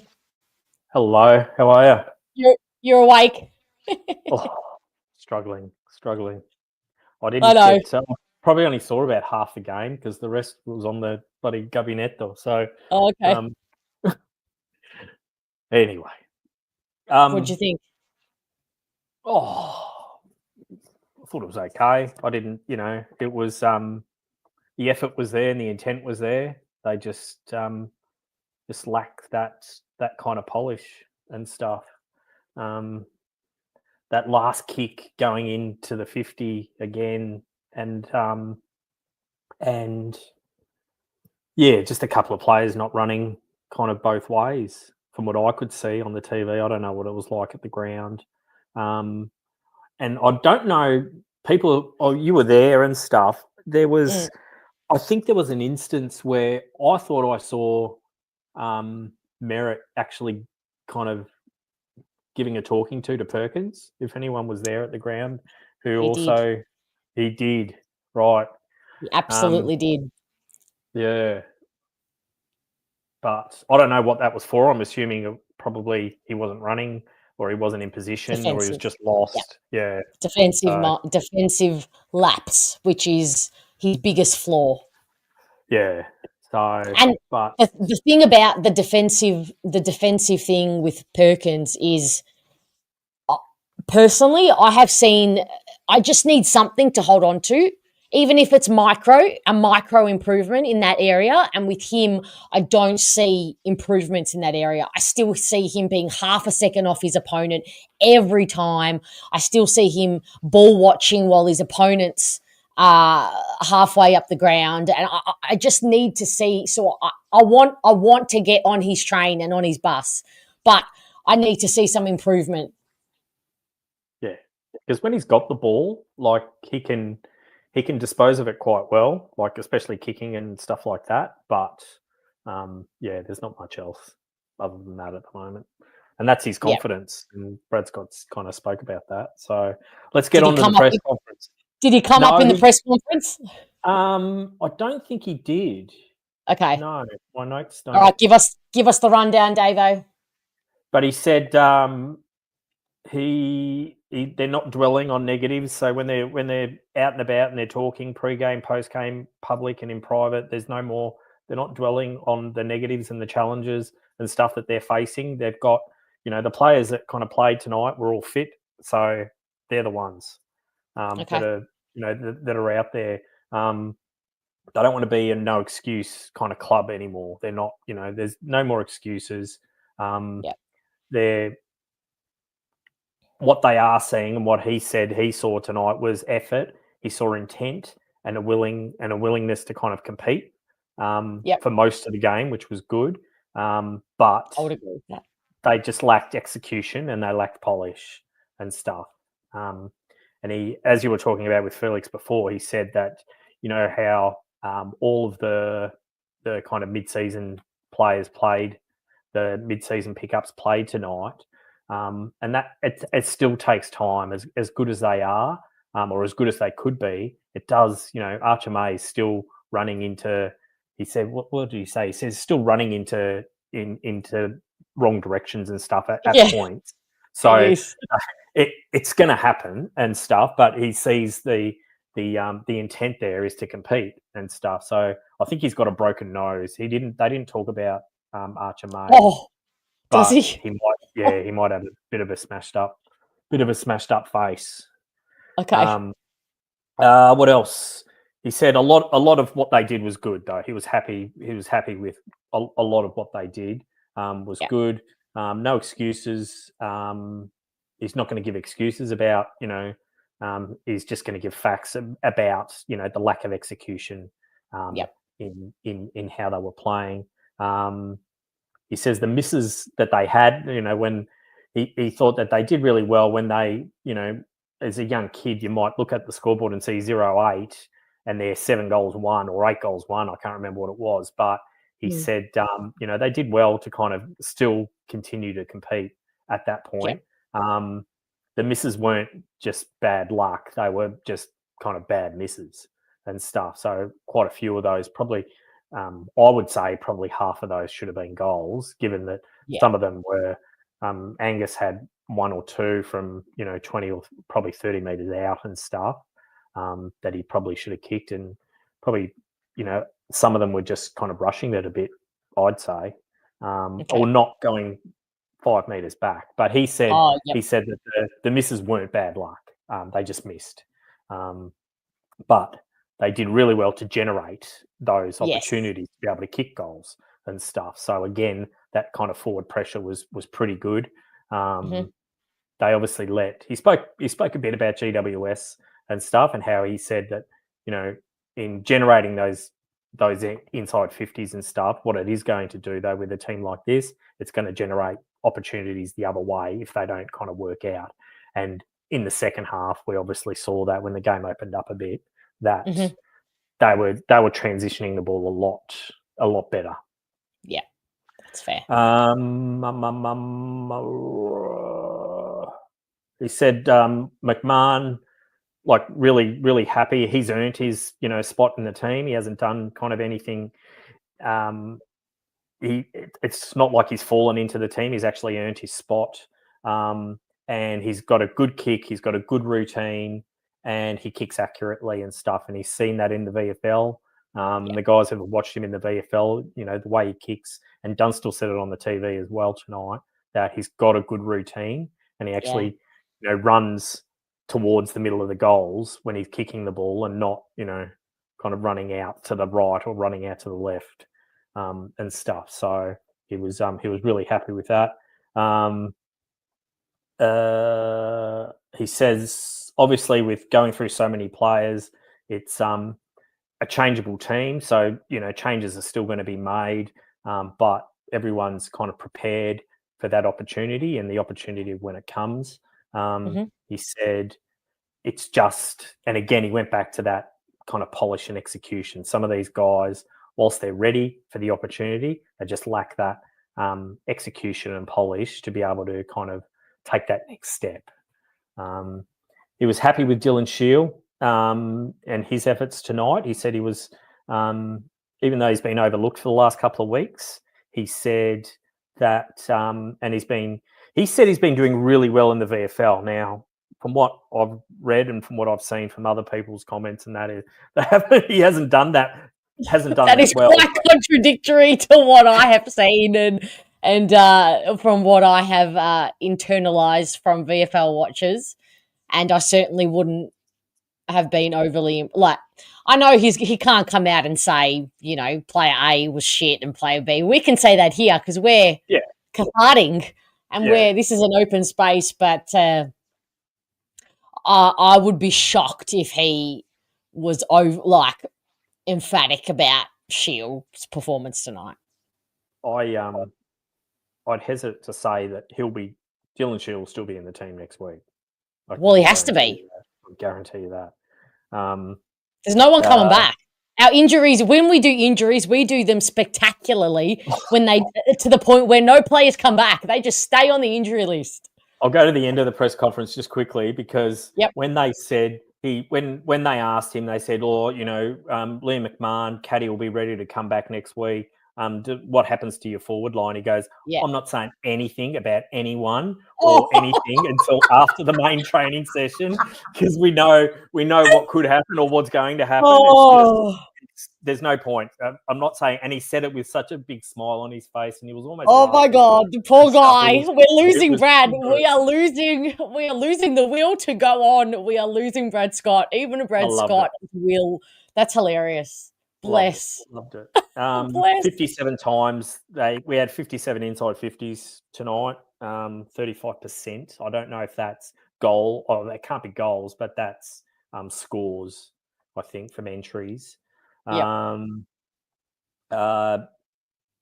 said that they were going to score a fair bit, so it was up to us to kind of with those entries to try and kind of maximise that. And 0-8 didn't help, but again, it certainly showed to the coaches that that the intent was there early on. He said it's still a challenge to build a connection with these guys and stuff. So he wasn't basically with the four guys out there. He said it's a huge challenge, and with the a lot of the guys who have played their debuts over the last kind of 2 months. He said 6 weeks trying to build a connection with players that are always there. It's still it's difficult. He said of Oscar, he said he's got a lot of attributes that will help him succeed. He's got a really big kick, and that's why he wasn't upset that when he went for those two shots on goal and stuff, because he knew he had the distance. He just didn't connect on them as well. But he's a smart player, but he's got a bit of aggro. What else did he say? All the attributes, and he'll keep on. Which I hope he stays in the team, but we'll see. He says we'll keep on working on the team system and stuff. So I don't think he's going anywhere. I don't know what he signed, whether it was a 6-month or an 18-month deal, but I think he'll kind of stay on the list. Can't fault the effort, intent, and willing to compete. Blackiston, there was no intention of him ever playing in the back line when they recruited him. They were recruiting him as a ruckman and stuff. So the fact that he can be a key defender and be good at it is it just shows that there's more about him and there's more for him in this team, which I thought was good to see because he was one of my best players tonight, Blackiston. Yeah, me too. Just before they went to the press conference, they showed a picture of David Barham in the rooms. Mhm. That guy needs a haircut. I don't know if you've seen him on the TV lately, but it's just Out of control? Yeah. That's just me. That's just I wrote it down as a comment, so I don't know. I was probably anyway. He said, then they started asking me questions about what happened in the second half and what did they do with Tom Green and things like that. And they said, well, they tried to tag him, but they just couldn't. They tried to double tag him at one stage, and he was still getting it and stuff. There was just no stopping him. So if he doesn't get 3 Brownlow votes for that game, I'll go he. But there was no. They tried everything. They tried different players, different methods, and he just got away from them all. And he said GWS, they pose threats in all parts of the ground, so they couldn't stop all of those threats throughout the game. It just wasn't going to work and stuff. So they had to they didn't want to rob Peter to pay Paul. But he said that they deserved to win, and we were okay. And stuff. In saying that, they were still unhappy to lose, but yeah. So that was it. No medical updates. They're not doing medical updates now until after the main sessions. I mean, it's not even, we're not even safe even after the main sessions. Sardis came out yesterday. Oh God! Yeah, everyone was saying that he was injured in the game in last week's game, but I don't know. Well, I have mixed. My spies and insiders tell me mixed news on that, so I cannot confirm or deny whether it happened during the Richmond game at the main session on the Monday or on the captain's run on Wednesday. I have mixed. Nobody knows basically, but the club. So anyway, we move on to the Dogs, I guess now. And he said one thing he said about Durham, he said he was fine straight away, but they had to bring him off and they had to put him in Dingo. But Durham complained as soon as he walked off. He says, "I'm fine," and like they all do. They all say, "I'm fine." He had to keep him, so that's why there was no. He's confident he'll be fine for next week. Beautiful, well, so, which is good. Yeah, good. Although I've learnt not to trust anything Brad Scott when it comes to what he says. Yeah, exactly. What about delayed concussion? Now I'm paranoid. I'm not going to sleep tonight, Dave. Oh my God. Thank you so much for that update. You're the best. Good luck tomorrow. Thank you. We'll be all right. I'll talk to you soon. You will. Take care. See you guys. Good night. Bye. Bye. Oh. Yeah, he did. Yeah. Because he stands still for a hot second and every other player on the ground is switched into defensive mode and his mind doesn't click.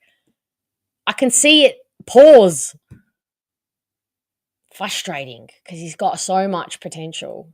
Hey, Scotty, how are you seeing Lawal? Tough one. Effort is there, but I sense at some point averaging 8 disposals a game is really not enough impact.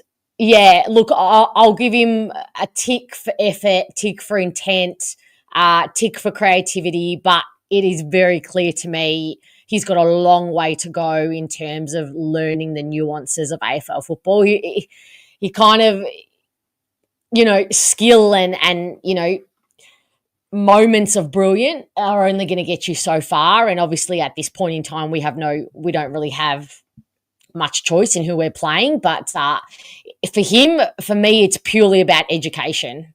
He looks lost. He doesn't know when to come off an opponent. He doesn't know when to chase. He doesn't know the right moments. But when he does, I can see something there. And I think he'll really, really worry opponents moving forward. And I can see him being a part of the team.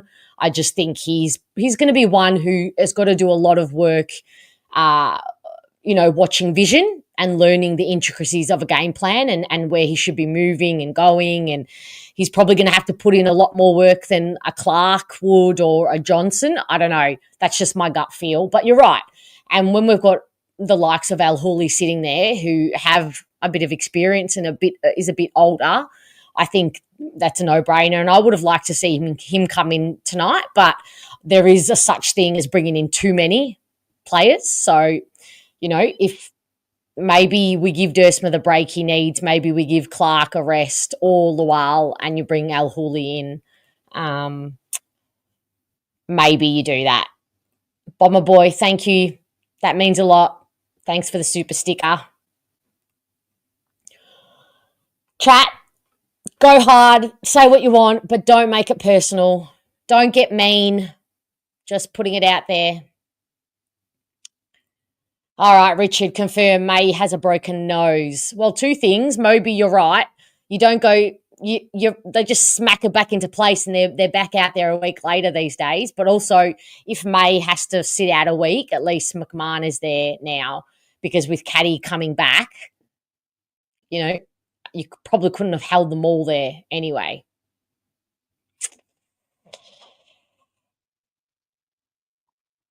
Darren, Perkins' trade value is quite rightly Scheisenhausen right now, but get what we can. Yeah. If you were considering putting any of them on the trade table, Shield, Perkins, Parrish, Langford, their trade value is just in the toilet. The only one whose trade value is going to be on point is Hobbs, because he's played quite a bit of football. Sardis's trade value, terrible. Paul Warren, out of Rose's draft picks, everyone except for Unwin and Archerday Wicks look that they can be serious players. Evan Duran, I agree. And we'll reserve judgment on Unwin until we see him, but I completely agree. Jack coming in with the hot take trade. Brian for a good draft pick or rookie, and Ruck, Draper and Blackiston next year, only if Draper stays. Yeah, I'm getting to a point where I need to know. Make a decision, mate. Make a fucking decision. The club has put its offer in front of you. Make a decision. It's hard enough with all these injuries now. Just do it.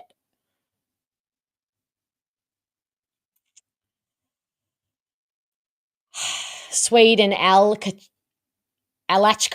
Got it, Felix. Are hungry kids that compete hard, so those traits along with Johnson, Clark and Luau will be the future. Yeah, we just got to remember that. I know it's painful.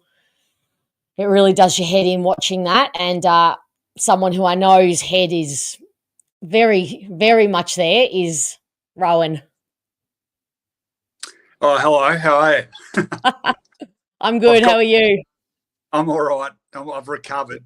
I've gone the mobile phone option. So first of all, can you hear me? Is it glitching? Because I'm sick of that. Is it okay? Getting you perfectly in 4K. The connection is... All right. I've got a little stand that I've got the phone on. The stand consists of 3, 6, 9. I've got about 15 AFL record season guides. Oh, 20. They might be worth something in the future, Rowan. Don't get them dirty. Buy a news agent there for $30. I have got every one actually. In fact, I started when that started in about 92.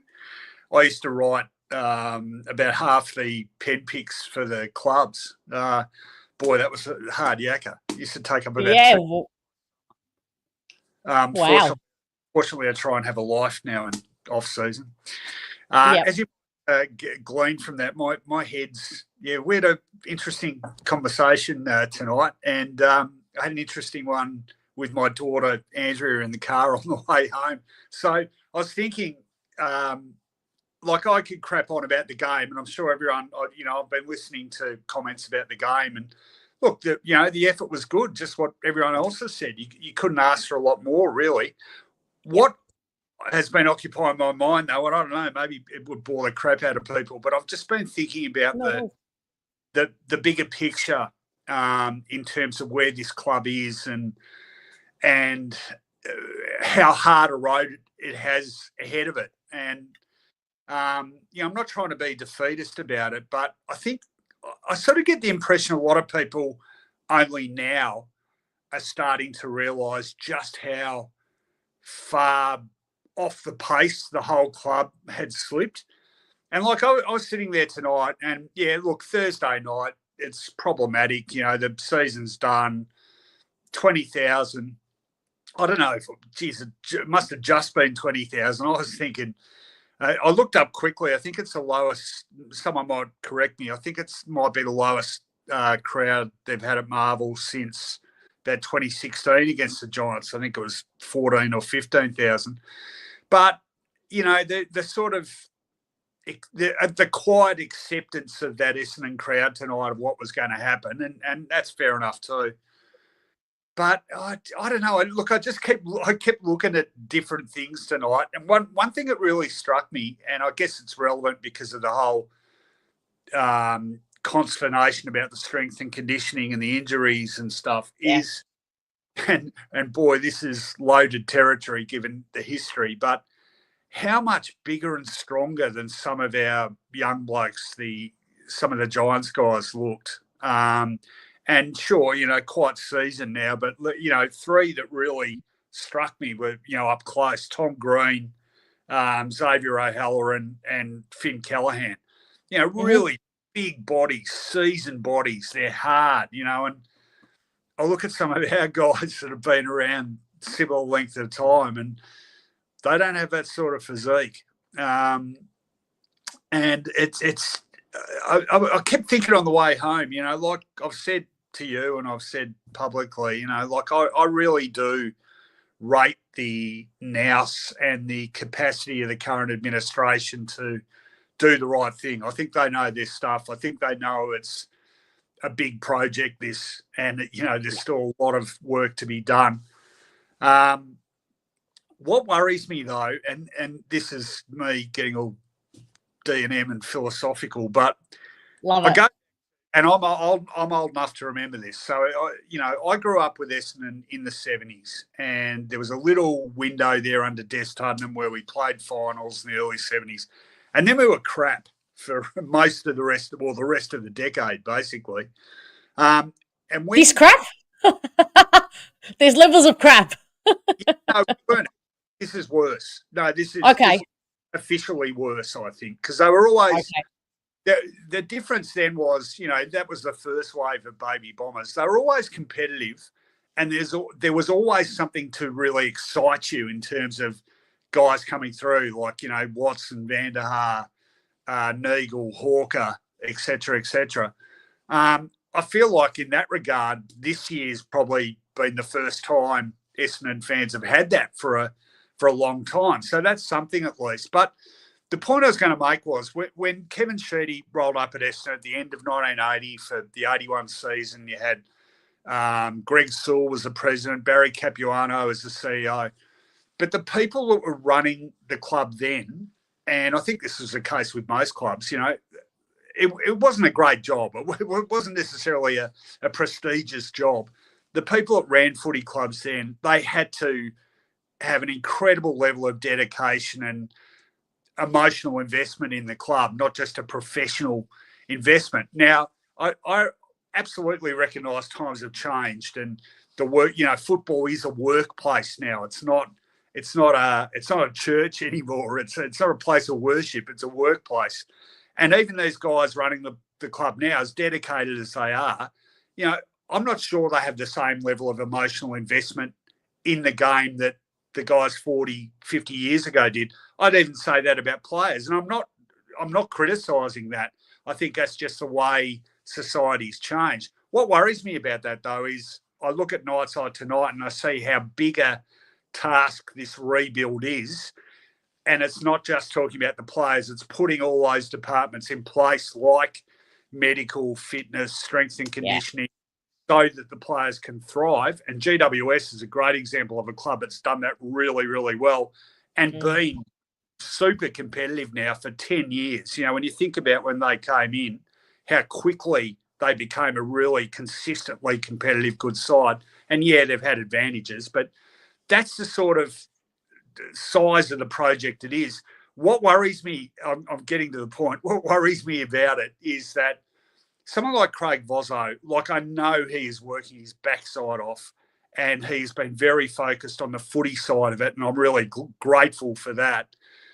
But what happens if, this rebuild continues to go slowly, and 3 years from now, Essendon still isn't a lot more advanced on the field, and he's still getting hate mail and people writing on forums, you know what you're talking about, bring back Hurdy and bring back Sheeds. We need Kevin Sheedy as coach and all this sort of stuff. I think it's harder for people to stay in those jobs now without sufficient encouragement, because I reckon 3 years from now, if we're still this bad, someone like, I'm not suggesting this, so that was total speculation, but someone like Craig Vozzo, I could totally forgive him for going, you know what, I don't need this crap in my life. I'm going to go off and get a job in government or something and have a lot less angst and, not sacrifice half my life. So the point I'm making is I think it's harder to turn a club around now when it's as far behind as Essendon was. And the conversation we had, I've been dwelling on that a bit too. People go back to the saga. It's an obvious line in the sand. But I think the saga actually marks about the halfway point of Essendon's demise as a power club. I reckon that Essendon's demise as a power club goes back to about 2001, when, coming off the back of that incredible era, and it was a 20-year era of consistent competitiveness, but the club, it got full of itself. It started drinking its own bathwater, and Peter Jackson as CEO, to a lesser extent Graham McMahon, there was this thing about we're going to be the Manchester United of the AFL, and it all became about marketing and just selling the message. They took their eye off the ball with the actual football. And then about 5 years later, everyone's gone, oh, hang on a sec. We're actually down the bottom of the table in terms of investment in our actual football program. Then you let Sheeds coach for 5 years too long and fill the side with vanity players to keep his record afloat, where we never had a real chance of winning a flag. And so there was never any rebuild done then. That then put him further behind. Then the strength and conditioning gets caught behind, and then you've got the Herd regime coming in, and they all realise how far behind we are, and they don't have the patience to get there with accepted traditional means, hence the trying to expedite the process and lurching into the biggest crisis the club's ever seen. And then you've got the overcorrection afterwards, et cetera, et cetera, et cetera. Anyway, I know I'm rambling here, but the point I'm making is this whole situation has been a long time in the making. And if Essendon is able to resurrect itself even to halfway back where it was within the next 5, 6, 7 years, that's going to be a fantastic effort. But I feel like a lot of people who support the club, maybe through naivety or whatever, have just been in a bit of denial about it.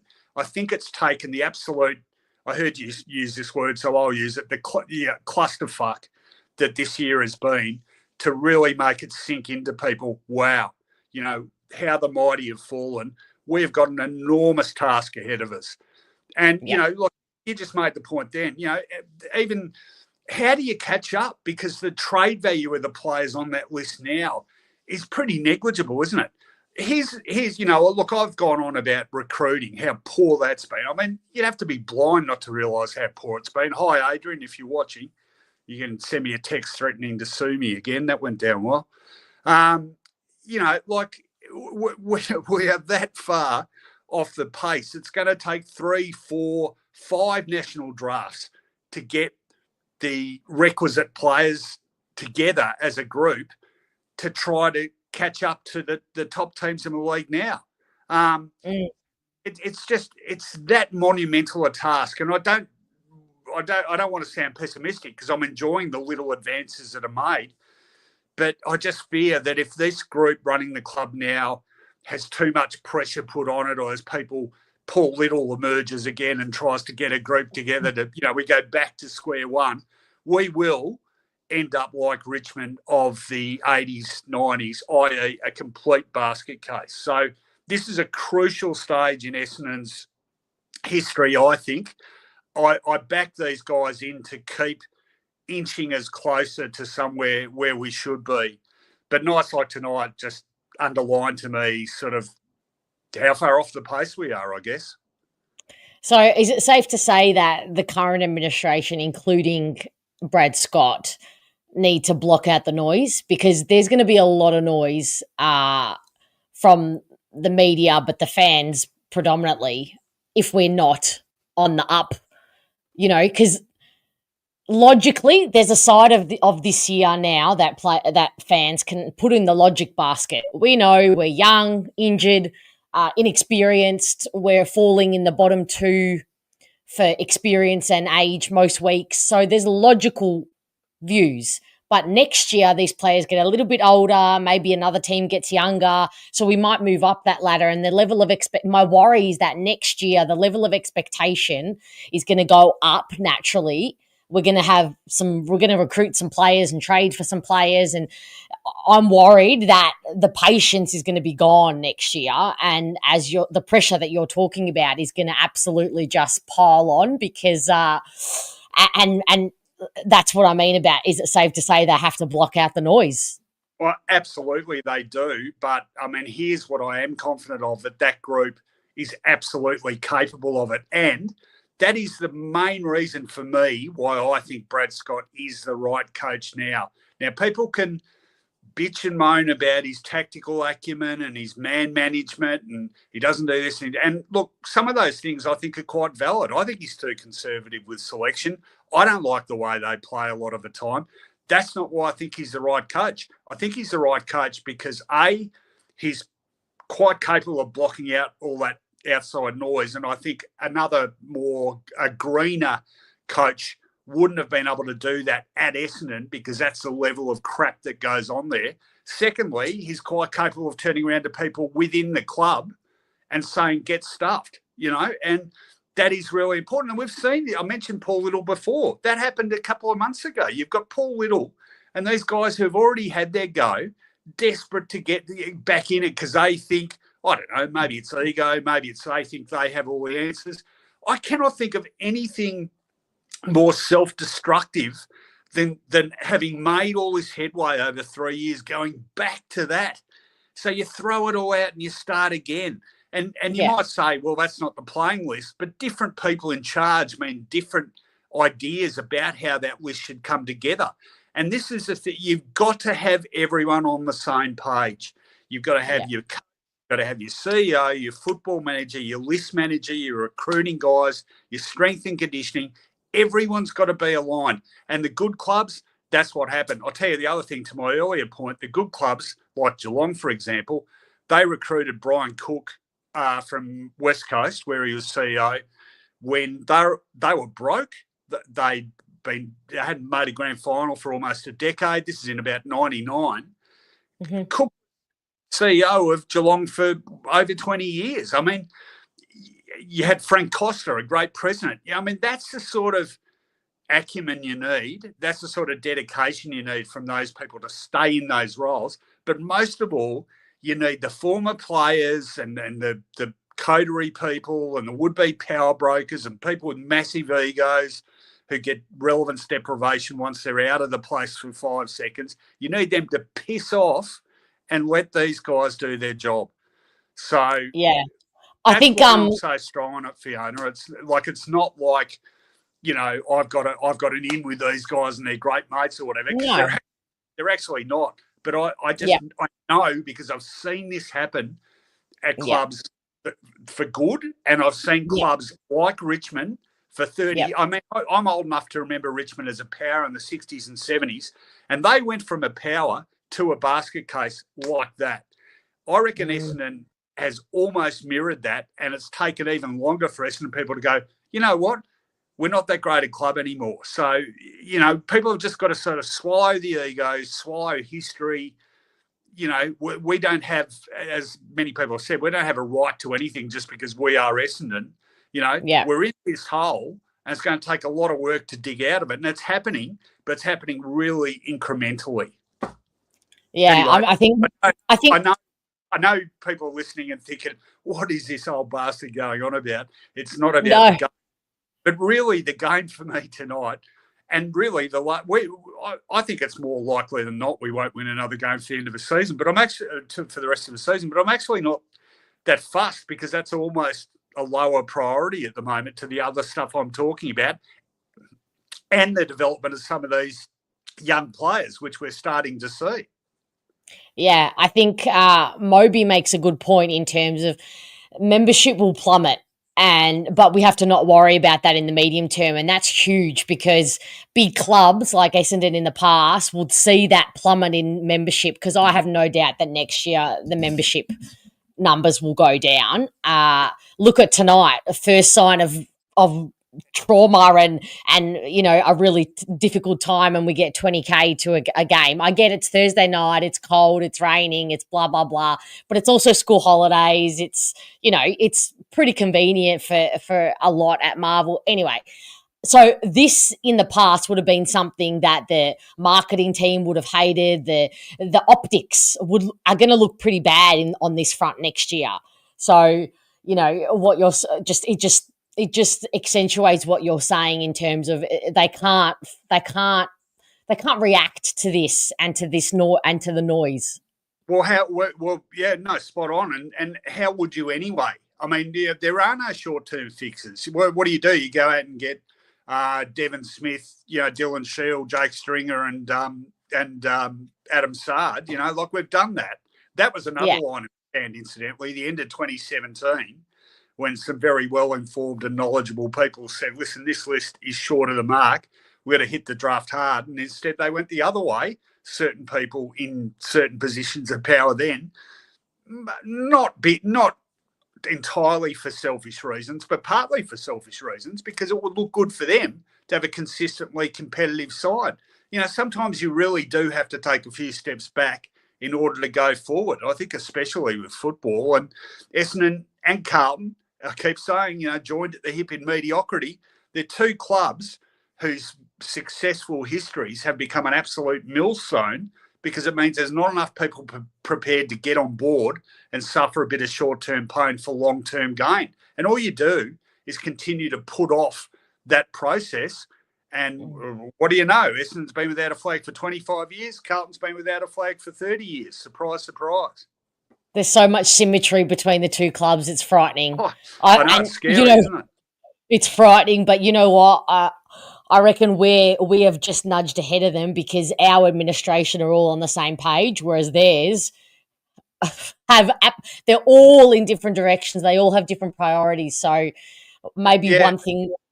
It's funny you say that, because I reckon until probably a year ago, I would have argued that they were ahead.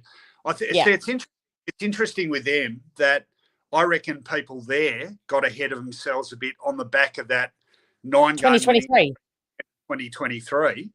Spot on. And they narrow wins, led Brisbane in a prelim by 5 goals. But you look either side of that little window, and they were just so. And I think maybe Essendon definitely has done that at times. We did it in 2017.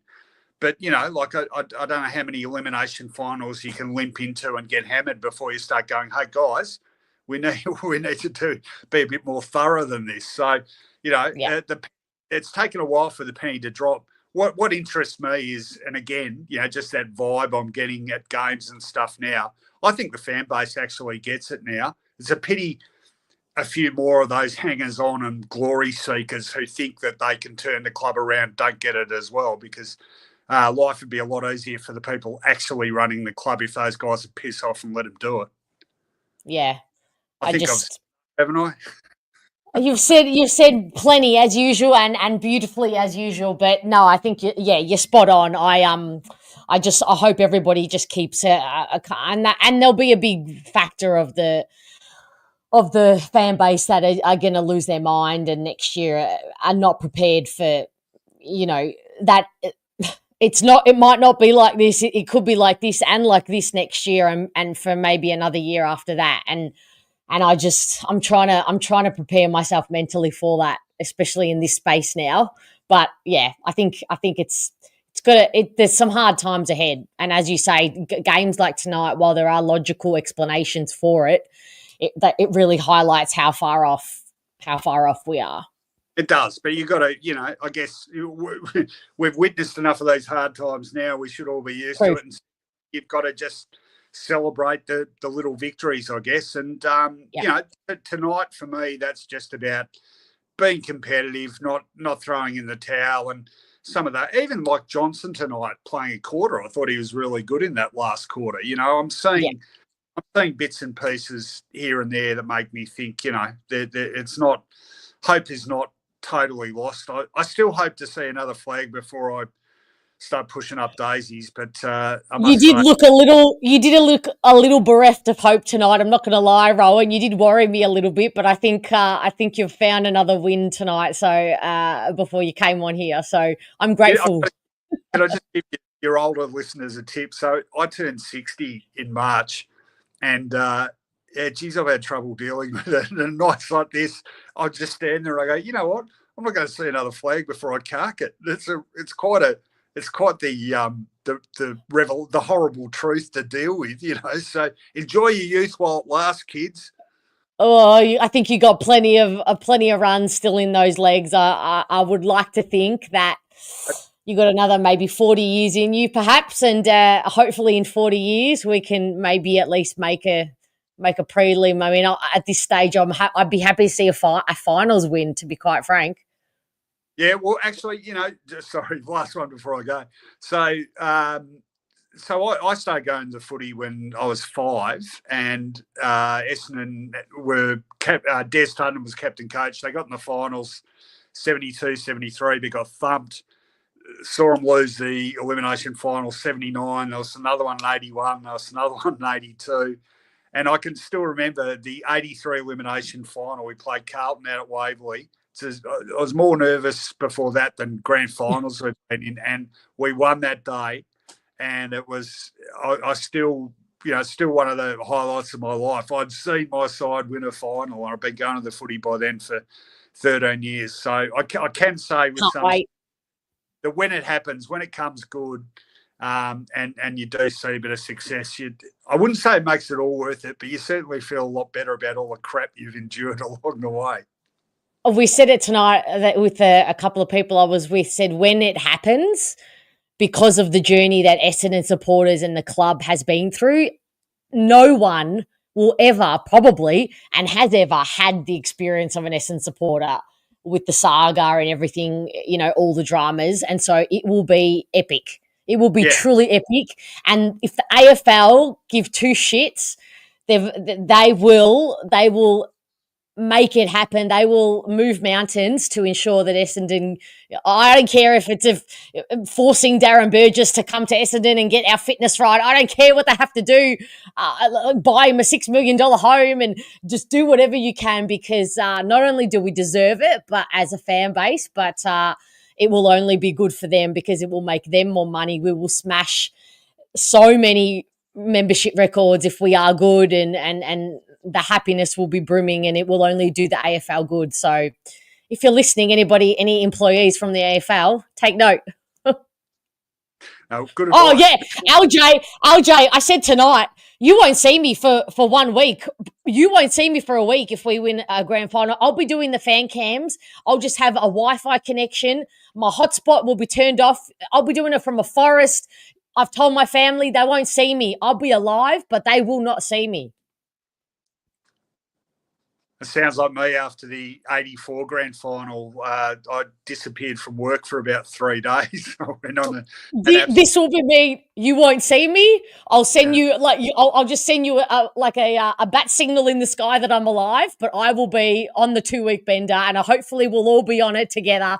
Everyone who's been here in chat, and for all the fan cams and the start of this channel and this community, hopefully we'll be doing it all together. But that is the dream, and I hope we get there one day. I hope we're all still alive.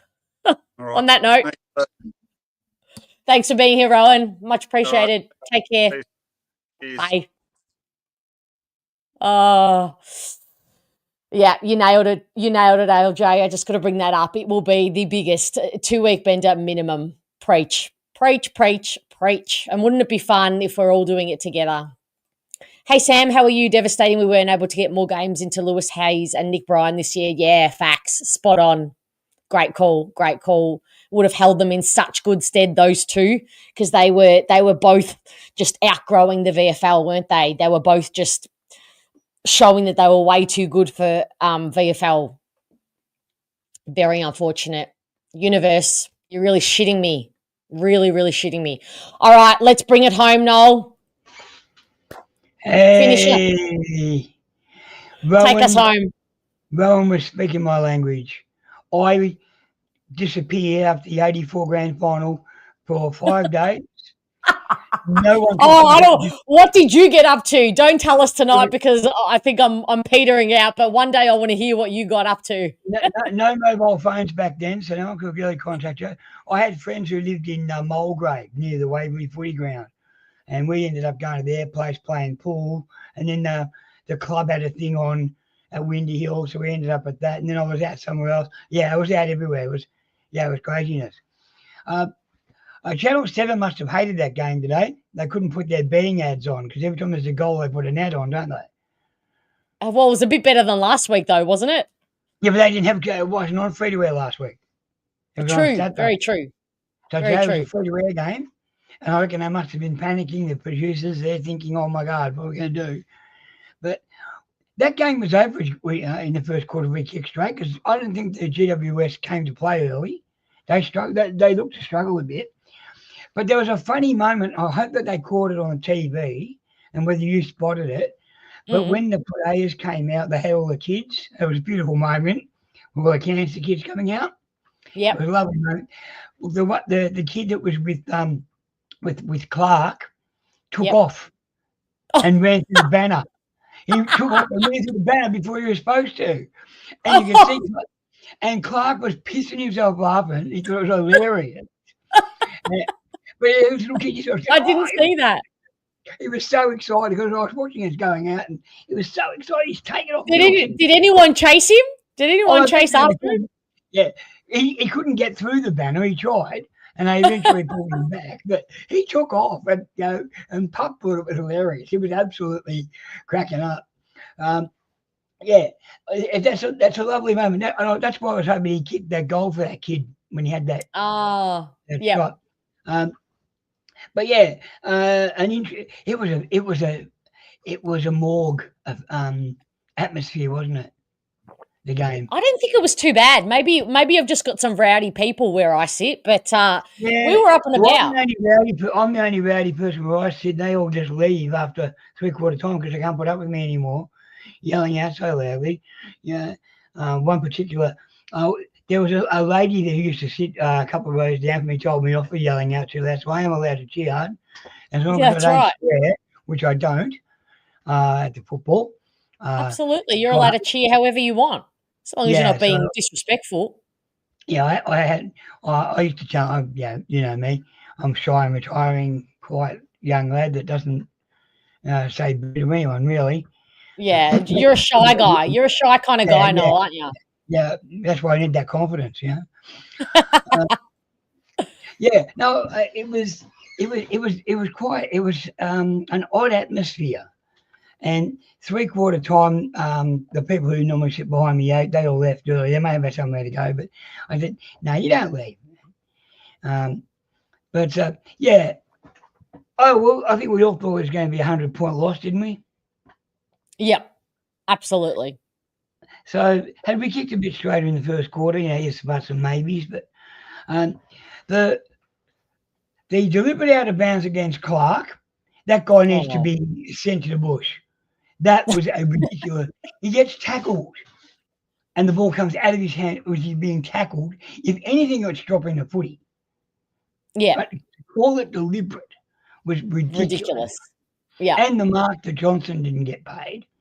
Gary Ablett held his. That was a mark. He held it longer than Gary Ablett. And Gary Ablett got that mark of the year when he only held it for a split second and landed on his face. Yeah. Mark, come on. But we can look at umpiring. We know that I think they got 3 goals. The 3 goals they got in the first quarter all came from free kicks. But we had chances. And we can blame whatever we want to blame. But Ridley's kicked 2 goals in 105 games. And he missed us from 40 metres. You could probably give him an excuse. No. But you should still kick it. Yeah. I mean, you're a professional AFL footballer. Correct. You should kick that goal. Correct. And that would have been a real, would have really set him up because none of you buggers can kick him. So let the defender come in and show you how it's done.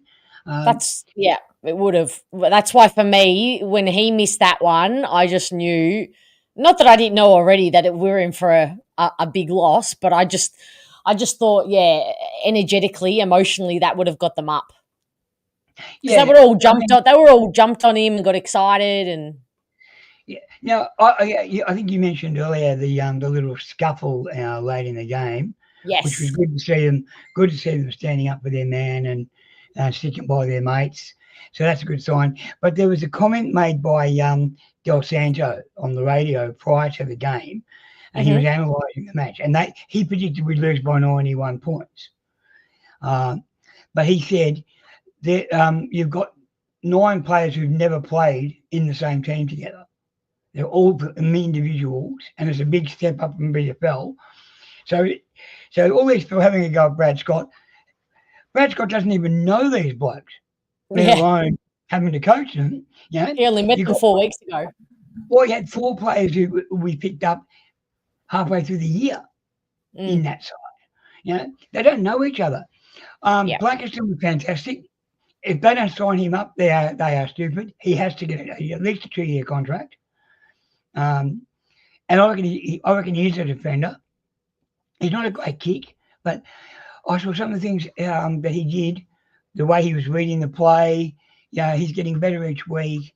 There was for me, there was 3 players that didn't play well. The rest were pretty good. Luau struggled, and I think he's probably due to go back to VFL.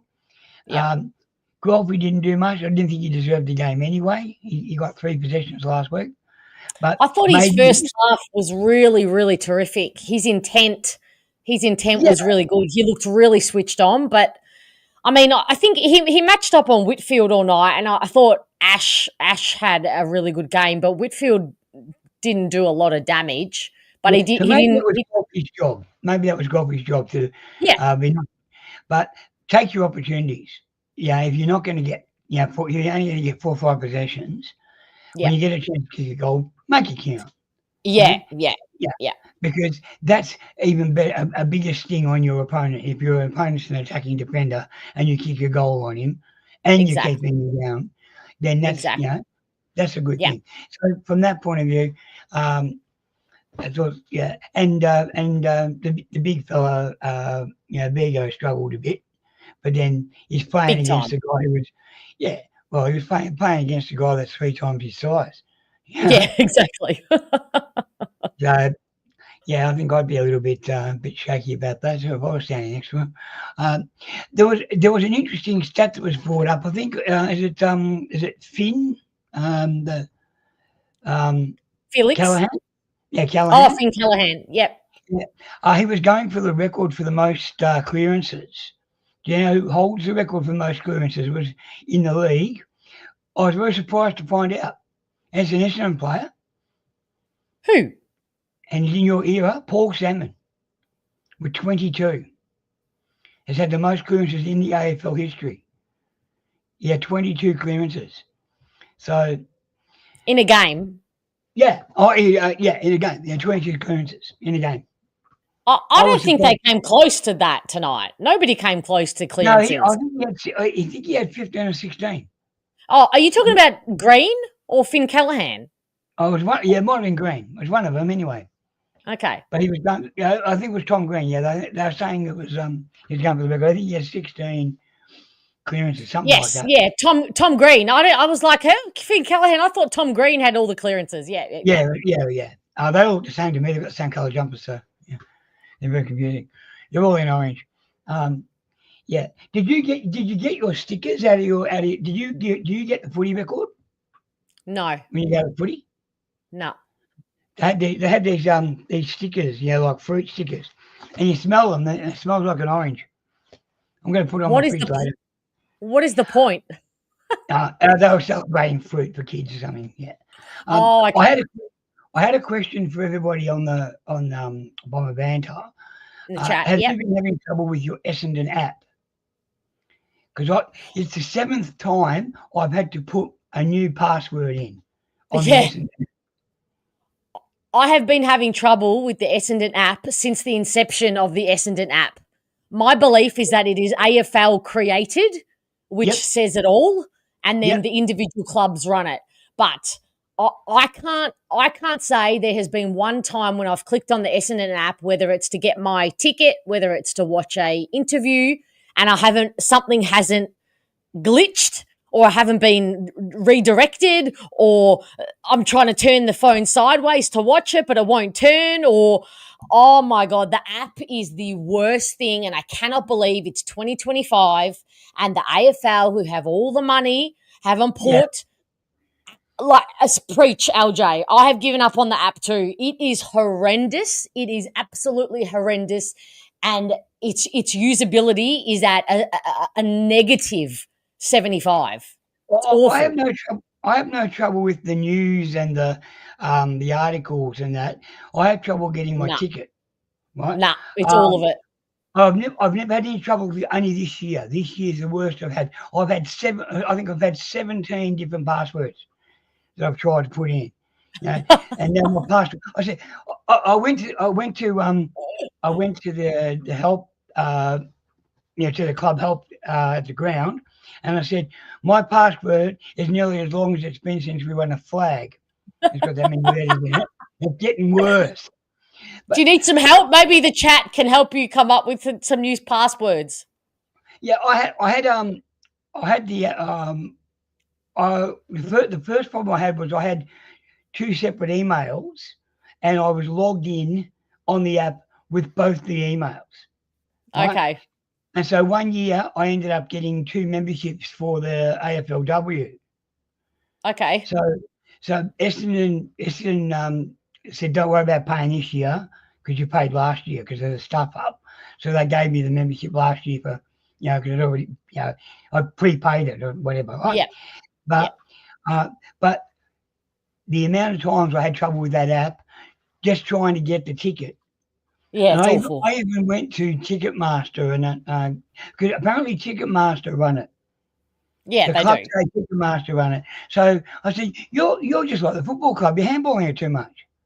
You're going to handball it. They're going to handball. Oh no, it's a football club. No, it's them, and that's what I did. So so you've had trouble with the app too, because I asked a few people at the ground, and either they don't use it, or they didn't have any problems with it, because you have to have it for the women's game, because they don't give you a membership. That's bad. I mean, first, we can never truly rely on technology, but second, not the AFL run app. Like it's just awful. It's awful. But it's honestly it's too late in the night, or I should say early in the morning, to be talking about technology. So let's answer. All right. I'm like with technology. So but it was just good to see that somebody else has done the problem. I'd like to say I didn't feel bad about tonight. I thought, as a lot of people have already said, there was some good signs. Got some good young fellas in there. Let's not ruin them. Let's look after them. And the lady behind me said her son had 19 players you would get rid of, but she wouldn't give me a list. How many? Were they all playing tonight? No. I said, look, I reckon there's about 5 or 6 I'd offload, but you're not going to get anything for them. Just retire. You retire off people like Shield, and I reckon Centerfield might struggle to get back in too, even though the coach likes him. He's a bit injury prone, but I think he'll stay. I think they'll keep him on because he's a good backup. But he was really only going to be backup anyway. I don't think he was ever really intended to be played as in the seniors. And he was backup for when because we had Martin and we had Parrish and we had Merritt, we had Caldwell. There was no space for him. But since we had the injuries, he's been able to get a spot. So looking forward to the Bulldogs game next week. That's going to be exciting, isn't it? I still haven't worked through the trauma of round 9 or round 6 when we played them, whatever round it was. I still haven't worked through that. I was looking back. There's 2 things I wanted to ask you. First, about your cookies. Yeah. Can you do the cookies in gluten free? Why are you gluten free?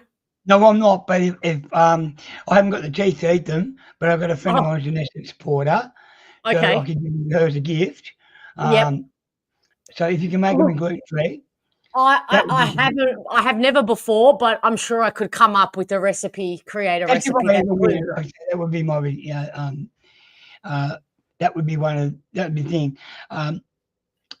So I thought, gluten free. And the other thing was, I was going back over the fan cams.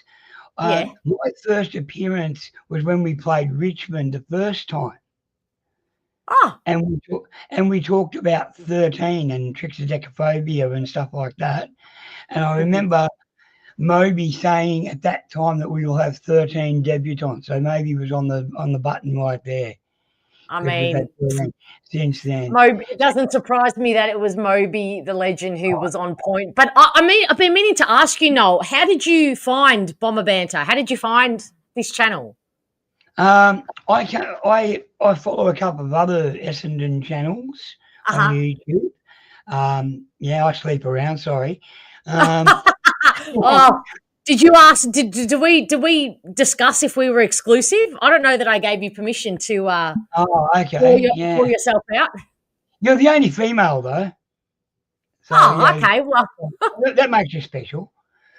And by the way, people, subscribe, will you? This girl does a lot of work. It's hard work, Moxie does. So please be nice and subscribe, and get rid of the people who aren't subscribers. Don't be afraid to do that. I should. There's a few other YouTube channels I'm on.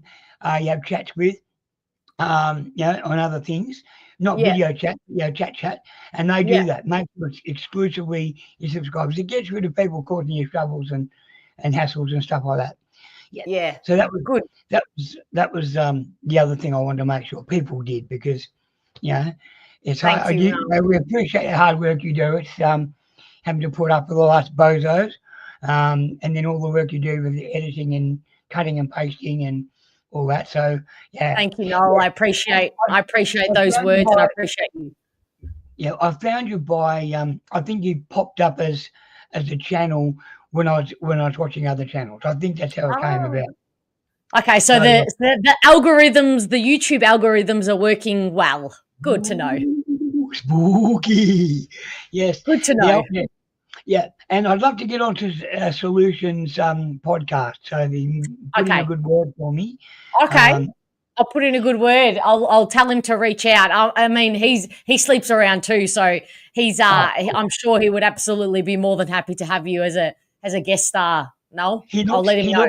He looks like the type that gets around a bit. All right, I'll tell him that bit too. He'll be highly amused.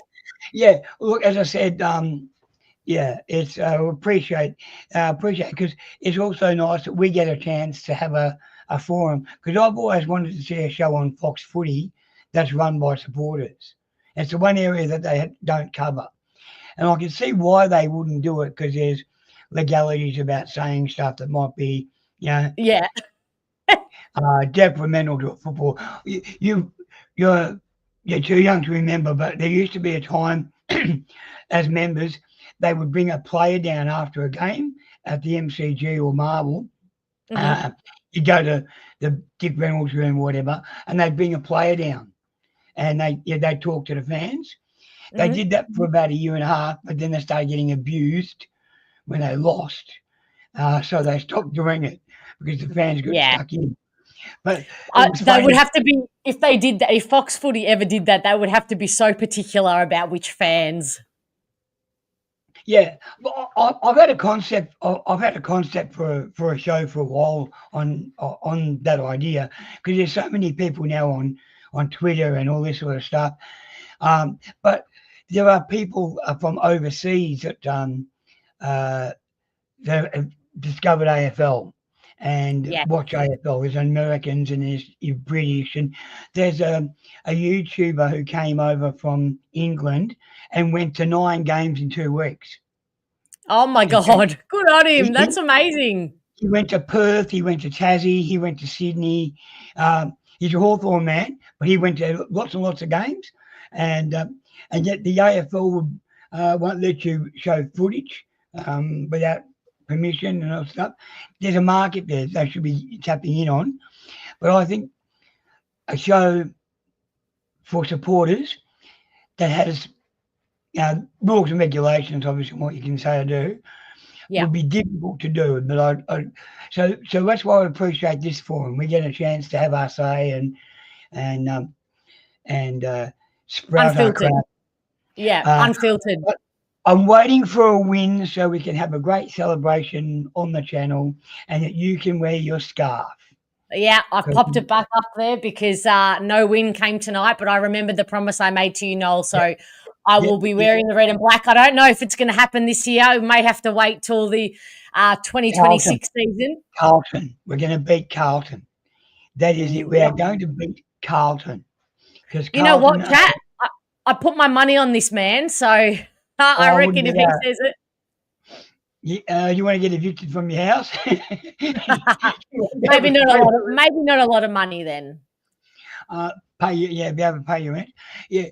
Now, are you going tomorrow? What's tomorrow? VFL. Oh, Windy Hill. I might go. I haven't thought about it yet. I'm going to try and have a little bit of a sleep in, given that I'm not going to get to bed anytime soon. But it's 2:00 tomorrow. I might make my way down there. Did you say it's at Windy Hill? Yeah, it's at Windy Hill. Yeah. Windy Hill. Yeah. Really, I might make my way down there. Because I've got to get up early because remember I told you yesterday about the leaking shower. Yeah. Well, Bozo head downstairs has put his big complaint in, so now I've got some builder come around at 8:00 in the morning to come and check it. So I'll have to get up early. So when I'm up early, I'll be able to check the shower, then I'll be able to go to Windy Hill anyway. I usually go to the restaurant at Windy Hill. I have a nice meal because I can get a bit of a discount meal, seniors meal, and so I sit down there, relax, have a nice meal, then go out. If I do go, I'll look out for you, Noel, and I'll say hello in person. Okay. I usually stand where the players' bench is. Okay. There's a little area. I did spot Jade one day, and I got up in the grandstand and sat next to her for a while. But generally, I like to be so I can watch the players coming on and off the ground, and nice. And and that's where I met Goldie, I met Andrew Welch, and a few of the others down there. So so I normally try and stand around that area. But if I run in, it'd be great to get a photo or something. And we have to. I have to meet you in person one day, Noel. But you better get to. A photo can blow it up, put it on your dartboard, and throw darts at me. It'd be great. Never. Maybe you'll make it up on the wall. Maybe I'll put it there. I'll stick it up there. Oh, the ratings will really fire for you. All right. Well, we better get you to bed, legend. You're going to wake up at 8:00. So thank you so much as always. It's been a pleasure, Noel. I'm just going to watch the replay now anyway. Oh, okay. Get a cup of tea. I've had a coffee. I've had some gumbo. I got home and made some gumbo. Okay. A nice hot stew to keep you warm. And, beautiful. So I might get the alcohol out for a bit. Yeah. That's kind of night. That kind of night. All right, Noel. Good night. Look, thank you for giving me the opportunity to speak. I get some nice comments from people on here too, which is really nice. Appreciate that. And keep doing what you're doing because you're doing a great job. And thank you, Noel. I appreciate that more often. I appreciate you, and I appreciate hearing that. Thank you, Noel. You're the best female podcaster, Essendon person on the internet. There you go. Big love, Noel. Take it easy. Remember your name. Remember your name in sign language. I do. And good night. Good night. Bye. Oh, well, that's a lovely way to finish. Okay, chat, you have been, as usual, wonderful. I think we'll end it there. Is this not the understatement of the year? This just... Yeah, I think he's a little bit introverted. No, but I would not have him any other way. Thank you so much, chat. As usual, you have been incredible. Let's be kind to one another, even through the mess and the terrible feelings and the cloudy days, because whether it's dumb or not, or naive or not, I truly believe there are some better days ahead when it comes to this success of this football club. So, Jack, this is a late night for you, my friend, young Jack. Are you staying up because it's school holidays, or do you stay up this late all the time? That's my final word. That's my final question to you. I guess everybody now is able to detach from AFL football over the weekend if that's how you process games. I don't know if many of you consume a lot of AFL football once Essendon's done and dusted. I will enjoy watching lots and most of the games ahead because I just love football and I can't help it. So I will get a nice little review out to you maybe tomorrow, maybe Saturday, and then back to normal scheduling next week. We're back on Saturday, I think it is, isn't it? No, Friday night, I think we have next week. Oh, good God. So at least Team Selection Show will be on Thursday night. And then Fiona's Forecast you will get Tuesday night. Have you not had enough of me? I am absolutely sure, Moby, that you are absolutely sick of me looking at me and my voice by now. So nobody wants that. Oh, it's just because it's Bomber Banter. Well, big love, Jack. Need to see your face back on here when you'd like. All right, everybody. Good night. More prime time. Oh, my God. Oh, God. That's why it was better being at the game, so I'm not hearing how bad the commentators are saying it is for prime time. Just blocked out that noise. But yeah, I will be here for you no matter what. And so will the rest of this little community that we're building. Thank you so much. Go and have sweet dreams. And as usual, I will see you all very soon. Good night, everyone.